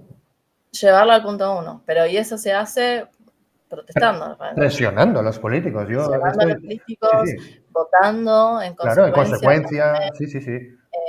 exigiendo como ciudadano que se preste atención a esos temas. A nivel personal, sí es verdad que se puede hacer cosas a nivel personal, pero yo también quiero romper una lanza en favor de nosotros ciudadanos de a pie, porque muchas veces como que se nos pone el foco de, che, tenés que reciclar, no reciclás, no reciclás, no reciclás, y la realidad es que mi reciclaje es una pilita Mínimo. así de nada entre los 10 jets privados que andan volando arriba de mi Por cabeza, ¿no? ejemplo, o los cohetes de Elon Musk, o la ganadería, la O los explotación barcos, ganadera, o los etcétera, ¿no? barcos, Entonces, o la industria petrolífera. Es que nos venden el rollo de que somos culpables cuando vamos. Sí, sí, sí, claro. entonces, no digo que no haya cosas que como personas conscientes y preocupadas por el cambio climático no podamos hacer a nivel individual, pero me parece que llegamos al momento donde tenemos que colectivamente apretar las tuercas para que dejen de ser acciones individuales y pasen a ser acciones colectivas y a nivel estatal, ¿no? Y en el caso de Argentina particularmente, a mí me gustaría ver un gobierno que se preocupa por la ley de humedales, un gobierno que se preocupa por la reforestación, un gobierno que se preocupa por penar a aquellas personas que vienen a mi país a quemar árboles y fauna y tierra para apropiársela por Explotarlo. ganadería. De hecho, hay una persona que lo está haciendo en el norte, y además es una persona extranjera, y se apropió 7.000 hectáreas, ¿no? Wow. Entonces, me parece que a mí me gustaría ver una mayor conciencia desde nuestros gobiernos en ese sentido. Buenísimo, buenísimo. Y en la parte un poco, porque claro, también somos responsables, tal vez no como decimos, pero cierta responsabilidad también a la hora de quejarnos y de votar. Y aquí te voy a ir a la parte que nos educa para esto. ¿Qué piensas tú del sistema educativo en general? Y si quieres hablar o tocar la parte de la ciberseguridad, si crees que enseñan a los chicos y a las chicas temas de privacidad, de ciberseguridad, ¿qué opinas un poco en general y también en esto en concreto? Bueno, yo tengo opiniones compuestas. Yo pasé por sistema educativo privado y pasé por sistema educativo público, así que tengo un poco de las dos, tanto a nivel colegio como a nivel universitario. A nivel colegio, recuerdo de mi colegio tener más opciones, tipo más actividades, más opciones, cosas que creo que estaban bastante buenas, que después en el colegio público no teníamos. Estoy muy agradecida, sin embargo, con la educación que recibí en España, completamente pública y aparte de calidad. Bueno. Me parece que es algo que deberemos todos proteger, incluso acá en Argentina también la educación es pública. Hay colegios privados, pero también hay escuelas públicas, y las mejores escuelas del país y las mejores universidades del país son las públicas, y creo que eso es algo que se debería cuidar más y proteger. Ahora, no quiere decir que los planes de estudio no se deban adaptar a las nuevas realidades y a las nuevas tecnologías, ¿no? Y me parece que en ese sentido hay que lanzar ya sea iniciativas provenientes de instituciones públicas o privadas o semi, que fomenten eso, ¿no? Y acá quiero mencionar de vuelta a la ECO, que con Sabri, Sabrina Pañota, espero haberlo pronunciado bien, Sabri, si la quieren buscar, lo digo pues si la quieren buscar en LinkedIn, ella lleva adelante la iniciativa de Futuro Hacker de la Ecoparty, y es una iniciativa que para mí está buenísima, donde nos invitan a mí y a otras personas del ambiente a hablar en colegios, a hacerles una pequeña introducción a lo que es el mundo de la ciberseguridad, qué cosas se pueden hacer, qué ramas hay, hablar un poco también de las remuneraciones y demás, como para que los estudiantes se interesen, sepan que hay canales, que hay caminos y que se pueden dedicar a esto si es lo que ellos quieren y a ellos les gusta, ¿no? Entonces a mí me parece que es importante también revisar nuestros sistemas educativos, y no solamente para introducir este tipo de materias, sino también revisar las metodologías pedagógicas que aplicamos, ¿no? Sin duda. Porque ha habido mucho avance científico respecto al aprendizaje, a cómo aprendemos mejor, a qué cosas nos ayudan a aprender, qué cosas no y demás. Y no creo que las currículas y las metodologías que se implementan en las clases estén tan alineadas con todos esos nuevos conocimientos, ¿no? Yo entiendo las dificultades, entiendo la necesidad también de igualar y de hacer como una media más hegemónico y una media, pero bueno, sí me parece que toca también hacer una revisión de ese tipo de cuestiones. Buenísimo, buenísimo. Y en la parte laboral, ¿qué opinas un poco del sistema laboral? ¿Crees que la gente que está llegando nueva de las universidades, que hacen sus másters, aquí ya si quieres hablamos de la parte de ciberseguridad, que es un poco la tuya, y encima, digamos, como CEO de una empresa, ¿crees que la gente que llega sale con los conocimientos que debe? ¿Crees que están a la altura o hay déficit ahí o hay cosas que hacer? Es una pregunta un poco difícil. Lo es.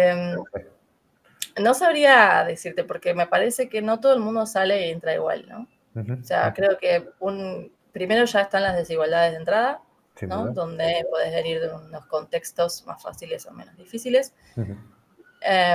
Y podés después salir mejor o peor en base no solamente a las notas, porque no todo tiene que ver con el rendimiento académico ante un examen, sino también de lo que vos hagas con tu tiempo universitario, ¿no? O sea, tanto si tenés que trabajar y estudiar, como pasa un montón en Argentina, es muy común. El dinero también, ¿no? El dinero que tengas para pagarte un máster, para viajar, para... Y también con lo que, por ejemplo, en España, que yo lo hice, qué materias elegís de créditos libres, ¿no? Que son de otras, yo por ejemplo elegí cosas de historia, de otras carreras. Entonces me parece que también depende mucho de lo que cada uno elija, ¿no? Y en lo que cada uno dedique su tiempo. Sí creo que las nuevas generaciones son generaciones que no se van a poder adaptar a las 888. Y me parece que ya lo estamos viendo, ¿no? Ya estamos viendo gente que dice, eso no es vivir. Para eso, no sé, hago otra cosa. O me busco un pedacito de tierra y me pongo a plantar tomates, ¿entendés? O sea, creo que eso se está viendo cada vez más, como las nuevas generaciones no son afines a las estructuras antiguas, postindustriales de cómo organizamos nuestro trabajo. Es que es muy y a mí me loco. parece perfecto. Y a O mí sea, me parece también. perfecto y yo estoy realmente esperando Que suceda, sí. que suceda Aquí este cambio que me parece el, tan necesario, ¿no? el nuevo gobierno que ha entrado ayer o antes de ayer, bueno, relativamente poco, una coalición que ha entrado de socialistas con grupos, digamos, diversos, una de las propuestas que traen es la reducción digamos, del horario laboral. O sea, que ya no sean 40 horas semanales. Es verdad que serán pequeños cambios, pero ya se está planteando el que no, 40 horas semanales es una locura. Y además es que a mí me parece, estoy totalmente de acuerdo, o sea, para mí el trabajo hay que erradicarlo. O sea, el trabajo es una esclavitud. O sea, una renta universal y que trabajen las máquinas. Básicamente, que decirlo es muy fácil, lo sé, pero a mí esa idea de un poco lo que decíamos, que seguimos cosas que son del siglo XIX, o sea, ciento y pico horas, que mucha gente ha peleado, digamos, y ha dejado su vida para conseguir las 8 horas semanales, o sea, perdón, diarias, 8 que nunca son 8. Entonces, nos vendieron que con las máquinas, con Internet, con las computadoras, no íbamos a trabajar tanto y yo lo que veo es que al final tenemos más cosas en la cabeza, trabajamos mal y tal. Entonces yo entiendo todas esas generaciones que están llegando ahora y dicen, pero bueno, o sea, ¿pero qué locura es ¿Eso qué esta? es? ¿Esto Claro, qué creo es? que O lo sea, separé. ¿qué me No, estás y yo contando? recuerdo. Acá también hay uno de los partidos que lo promueve, Ujú, semanas laborales de 4 en lugar de 5 días, ujú, que ujú. para mí es realmente para donde deberíamos apuntar y que parte de los experimentos que se han hecho al respecto, especialmente en países nórdicos, Sí, en han Holanda están mostrado, haciendo. Sí, sí, sí. han mostrado que se incrementa la productividad y también es normal, Claro, ¿no? Y claro, yo lo entiendo cada vez más. Por eso te digo, para mí es tan importante ahora que yo manejo mi propia empresa, manejo mis propios tiempos y mis propios engagements, qué bueno. poder definir yo también los tiempos que trabajo, ¿no? Porque me ha pasado y me ha pasado de trabajar eh, una semana capaz durmiendo 5 horas todos los días porque estaba a tope de laburo y es como, Joder. es ridículo, es insano y Ujú, después la empresa no se acuerda de vos, ¿entendés? Entonces vos le ujú. dedicaste y le regalaste un montón de horas de tu vida que De tu no vas vida, a de tu recuperar salud. Ujú. y que nadie se acuerda de que eso pasó. Y nadie se va a acordar de que eso pasó y nadie va a ir a agradecértelo a tu funeral, ¿entendés? Entonces, Qué bueno. me parece también que tenemos que despertar un poco nosotros. Me encanta que se oiga más voces como tú, de gente que lleva una empresa y que es así, porque además estas viejas estructuras que tienen intereses inmobiliarios y tal detrás, no, el trabajo no, el teletrabajo no. Resulta que luego se ven las estadísticas, se aumenta la productividad. No, ahora dirán, ¿cómo vamos a reducir la jornada laboral? Resulta que ya hay experimentos en países nórdicos punteros con, digamos, salarios bastante buenos, muy por encima de la media en todo el mundo, que solo trabajan 4 días. O sea, resulta que lo que me gusta un poco de esto es que esas viejas, digamos, estructuras se van derribando, la gente que llega nueva como tú lo ve clarísimo y yo creo que cada vez más gente se irá sumando a esto y lo acabaremos normalizando. Ojalá sea así, la verdad. O sea, yo así lo pienso. Ojalá, Ojalá. ojalá porque sería una vida mejor para todos, no solamente para los que lo queremos ahora y o hablamos del tema, pero me parece también que mejoraría la vida de todo. Claro, y es que es un poco, además, la finalidad de que tú estés trabajando muchísimo tiempo, al final es que un señor esté, pues yo qué sé, más tiempo en verano en su yate o cosas así. O sea, te quiero decir que si lo que hubiese detrás del trabajo, más allá del reconocimiento, sea algo que ayude a los demás, que cambie el mundo, y dices, bueno, pues me esfuerzo y tal.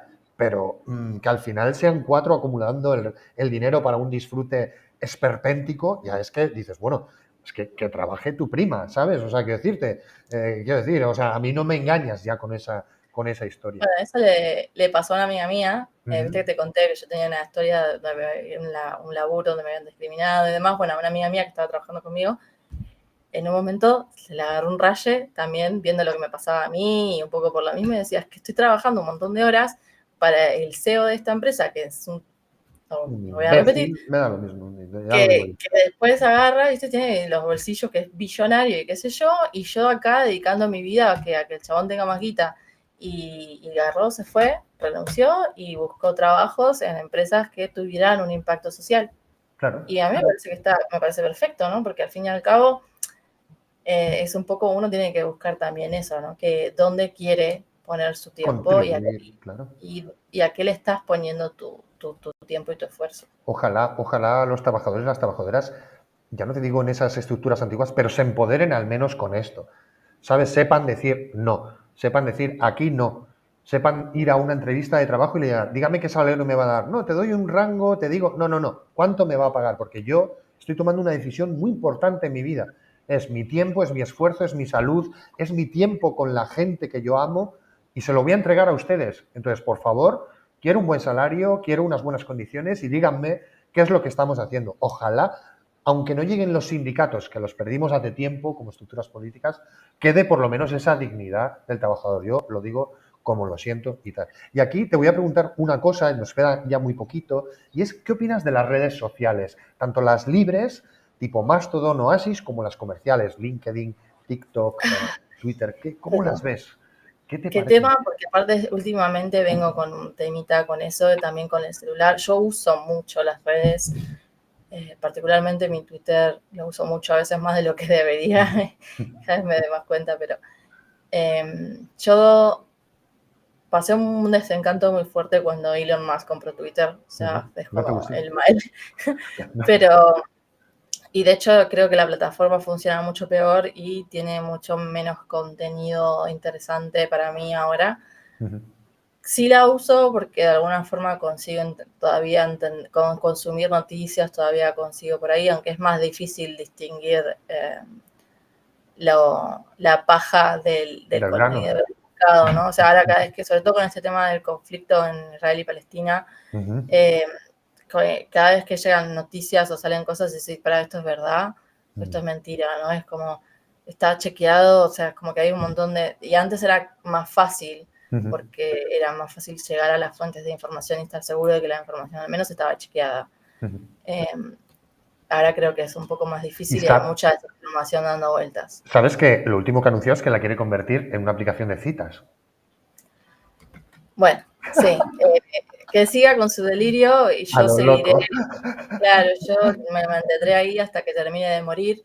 Eh, y decidí que después de eso yo no me voy a salir por la nueva red social, yo me voy a quedar en LinkedIn. Y tengo un Instagram que es muy privado, lo uso para mí, para mis amigos y mi familia, o sea, que si tengo 100 seguidores, tengo un montón, o sea, es algo tipo muy, muy personal.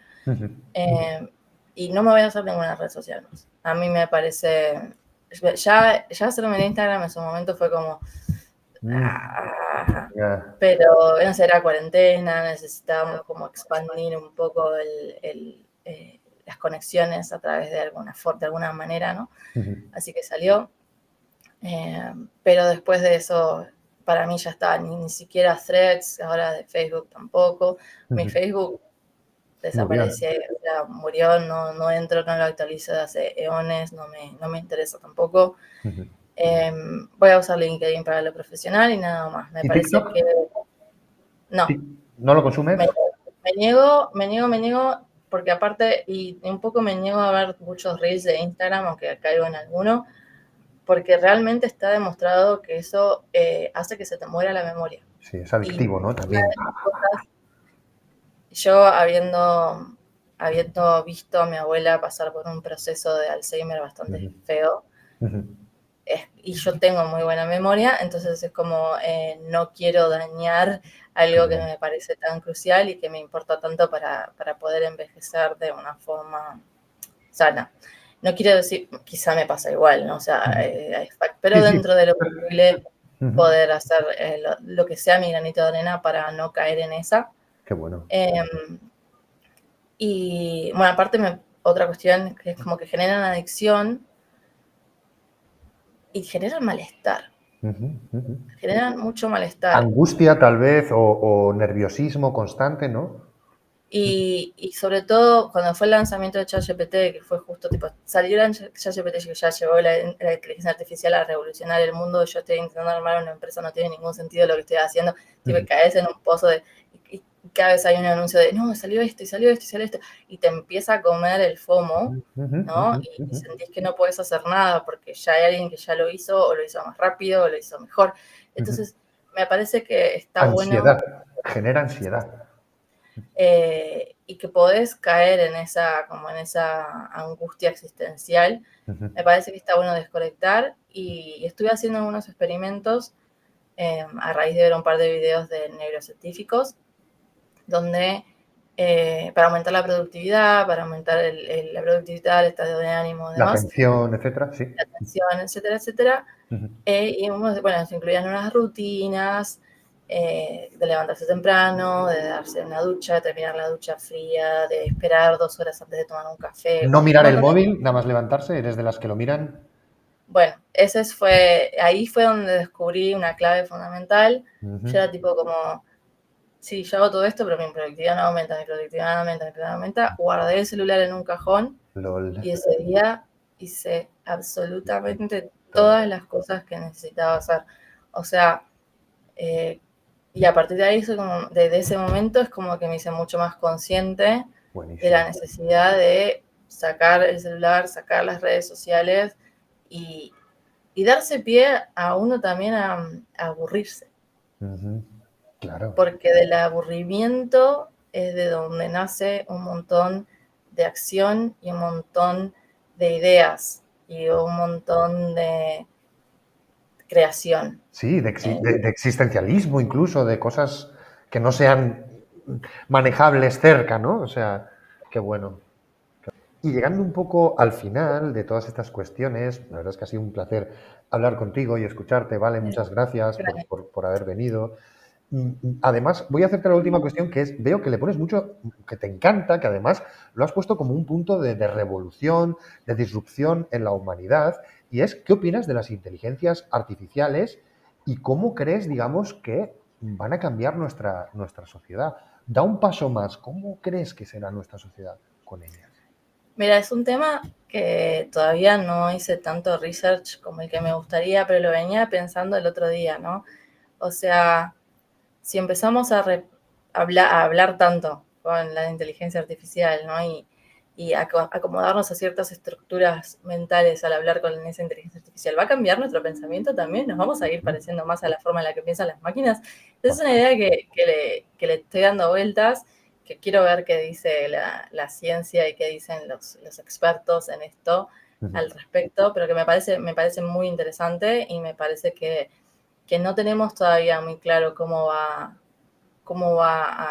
a estallar o cómo va a desarrollarse, a evolucionar en nuestra sociedad, pero sí siento que estamos en un punto de inflexión y yo lo siento mismo en mi día a día, o sea, la cantidad de cosas que hago 10 veces más rápido porque puedo preguntarle a la inteligencia artificial o mismo, por un ejemplo de mi página, estamos haciendo un rediseño de la página web muy orientado al lanzamiento de esto que te comenté. Y fui a ChatGPT, le pedí que me genere unos wireframes, hice 100 wireframes distintos y agarré, seleccioné, mezclé, corté, pegué, qué sé yo. Fui a la agencia de marketing y le dije, mira, quiero algo así. Y le tiré tipo 5 opciones distintas. Yo, obviamente no quiero esto que hizo ChatGPT, no quiero eso así, pero quiero que esto me ayuda a que vos veas la idea que yo estoy intentando transmitir. Hacer eso en otra instancia, sin ese recurso, me hubiese llevado reuniones, wireframes, wireframes. O sea, como que de alguna forma está acelerando un montón de procesos. Esa aceleración de procesos libera un montón de tiempo y hace que todas las cosas se terminen y pasen antes. Y eso obviamente va a tener un impacto enorme en todo. Y bueno, ya mismo, o sea, ¿qué pasaron? 2 meses, 3 meses desde que saltó toda la burbuja de ChatGPT y ya hay un aparatito que te lo colgas y que te traduce las conversaciones en tiempo Y real. ahora ve imágenes. Antes solo era texto, ahora ya también ve imágenes. También te proyecta cosas en la piel o en las superficies, o sea, no sé si nos damos cuenta de lo disruptivo que es eso, o de el puente tan grande de accesibilidad que te da cuando estás queriendo comunicarte con alguien que habla un idioma que vos no hablas. O sea, es brutal, es brutal. Entonces, o mismo, no sé, tener reuniones y que las puedas tener con gente de distintos lugares, que cada uno pueda seleccionar los subtítulos autogenerados en el idioma que quiera. Es brutal todo eso. Lo es. Brutal. Sí, Entonces, hay dos cosas, son muchas cosas, pero una, esa reflexión que dijiste que habías hecho hace poco, yo también tuve una al poco de salir que fue, cuidado con esto porque puede crear una nueva C. O sea, gente que no entienda cómo funcionan la tokenización, todo lo que hay detrás, la manera en la que funciona ChatGPT o este tipo de inteligencias artificiales y al final acaben creyendo a un aparato que les diga, haz esto, vístete así, hoy no sé qué. Y esto a mí me da un poco de que Me pueden hacer hiciste, una nueva fe. O me sea, hiciste es acordar a súper una serie de Netflix, que distópico ahora a no me tope. acuerdo el nombre. Ay, no me sale el nombre, pero bueno, básicamente es algo así, ¿no? ¿Mm? Es como de un futuro muy lejano donde generaron una inteligencia artificial que lo sabe todo y es capaz de hacerlos viajar en el tiempo a las mentes de otros seres humanos en el pasado. Ujú. Y es un poco un culto a esa inteligencia Claro. artificial y hay una rama de esa población que está en contra de esa inteligencia Ujú. artificial, ¿no? Sí, claro, Me por hiciste ahí acordar. te iba a ir justo ahí. ¿Crees que la inteligencia artificial, porque claro, tú has mencionado un montón de avances que vemos, que me parecen fascinantes, pero luego también está toda esa gente, tal vez un poco neoludita o tal, que está muy en contra porque dice que va a destruir muchos puestos de trabajo, que va a dejar a muchos humanos lejos de este sistema laboral que hemos dicho, por otro lado tú y yo hace un rato, que es una locura. Pero bueno, la sociedad nos vamos a encontrar una sociedad que va a estar muy en contra de esto porque le deja fuera del sistema laboral. ¿Tú crees que va a destruir, digamos, el sistema laboral y A que ver, cambiará la para mí me sociedad por parece ello? evidente que el trabajo de particularmente los traductores Ujú, está muy en riesgo. ujú, También me parece que nunca va a ser la AI capaz de hacer traducciones que sean realmente de calidad, en el ujú, sentido de, no que no las puedas entender, pero los matices ujú. que te dan las palabras, eso no te los puede dar la IA, Oh, eso te los da el humano pero si la que dejas es capaz de entrenar hacerlo. 10 años o 100 años, el argot, los dobles sentidos. Es verdad que ahora a una IA le falta el doble sentido, le falta el chiste, le falta hacer una buena broma, cosas así, pero si la dejas tiempo. Siempre o sea, como que todos los lenguajes, yo la vengo usando también para traducir algunos textos, Ujú, siempre es como sería como esterilizado, no sé cómo ujú, explicarlo, ¿no? ujú. Pero tiene esa sensación un poco el texto de un tanto muerto, no sé cómo Sí, sí, explicarlo. sí, sí, sí. Yo creo que hay cosas donde, y hay traducciones y cosas donde la IA puede ayudar y quizá el humano se va a convertir más en un revisor, Ujú, ujú. Sí, es un poco lo ¿no? que hacemos. Estas entrevistas de Hacker Style están traducidas a 8 idiomas. Estamos ahora poniéndolas en 8 idiomas diferentes y es un poco la IA la que está haciendo el trabajo y lo que tenemos que hacer los humanos y las humanas quizás es revisarlo, básicamente, que es mucho lío. Pero es verdad que con las imágenes, antes sí es verdad que te chocaba una imagen de una cara, de una mano hecha con una IA, chocaba mucho, ¿no? Se notaba muy extraño, pero no tanto en el texto, como bien dices, pero en la parte de las imágenes es increíble, o sea, cada vez son más realistas. Es verdad, también es cierto que hay algo en las imágenes que te dice que las hizo una inteligencia artificial, ¿no? Es Ujú. como, y quizá no es porque se note nada raro en el trazo, quizá el trazo es perfecto, pero sin embargo Ujú. sí, hay algo ahí como que te dice, esto lo hizo una Le inteligencia falta espíritu, artificial, le falta alma. Ujú. le falta un espíritu en algo. Ujú. Sí creo que es muy triste que el primer uso que le estemos dando a la inteligencia artificial sea el arte, ¿no? Cuando realmente me parece que el arte debería ser algo que los humanos nos liberamos el tiempo para poder hacer arte. Yo creo que Qué todos bueno, seríamos artistas si no qué tuviéramos que bueno. trabajar, ¿no? Es la primera expresión que tenemos todos Ujú. como seres, ¿no? Y cómo explicamos y cómo nos expresamos frente a la vida, de cierto Ujú. modo, ¿no? Y todo eso es el arte, ya sea música, ya sea dibujo, ya Ujú. sea construir algo, ya sea esculpir, la expresión de arte que quieras. Ujú. Me parece que, que no debería la inteligencia artificial venir a Ujú. robarnos de eso, ¿no? Que es algo Ujú. que nos hace tan humanos. Pero creo que va a ser algo temporal. Ujú. Creo que va a servir para despegar un montón de situaciones, pero lo que va a generar es que se revalorice Ujú. lo que está hecho por el humano, en cierto punto, ¿no? Entonces que vos tengas realmente como un certificado de Ujú. eh, revisado por un humano, Ujú. generado por un humano, creado por un humano, ¿no? Y que se resignifique y se revalorice algo que está hecho por un humano y no por una máquina. Pues buenísimo, nos vamos a quedar con esta grandísima reflexión en pro de la humanidad, nunca mejor dicho. Muchísimas gracias por este rato. Si quieres despedirte, comentar algo, pues aquí tienes tu cámara.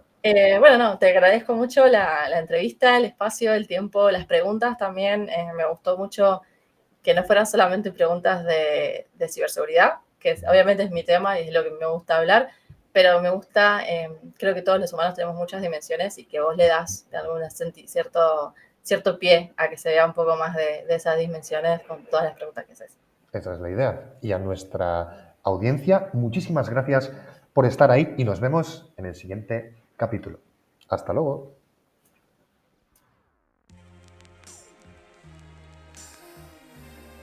Hola, somos The Hacker Style. Somos una tienda online de ropa, complementos y accesorios, bajo demanda, inspirada en la cultura hacker. Estamos aquí para ayudarte a encontrar una imagen personalizada y exclusiva, ofreciéndote una amplia selección de productos de calidad, con principios éticos, fabricación sostenible, diseños innovadores, tecnología integrada y muchas cosas más. Además, queremos proponerte un reto de hacking. Resuelve nuestro reto CTF utilizando la terminal y gana un cupón de descuento para tu siguiente compra. No olvides explorar nuestro sitio web para descubrir todas las opciones que tenemos para ti. Muchas gracias por seguirnos.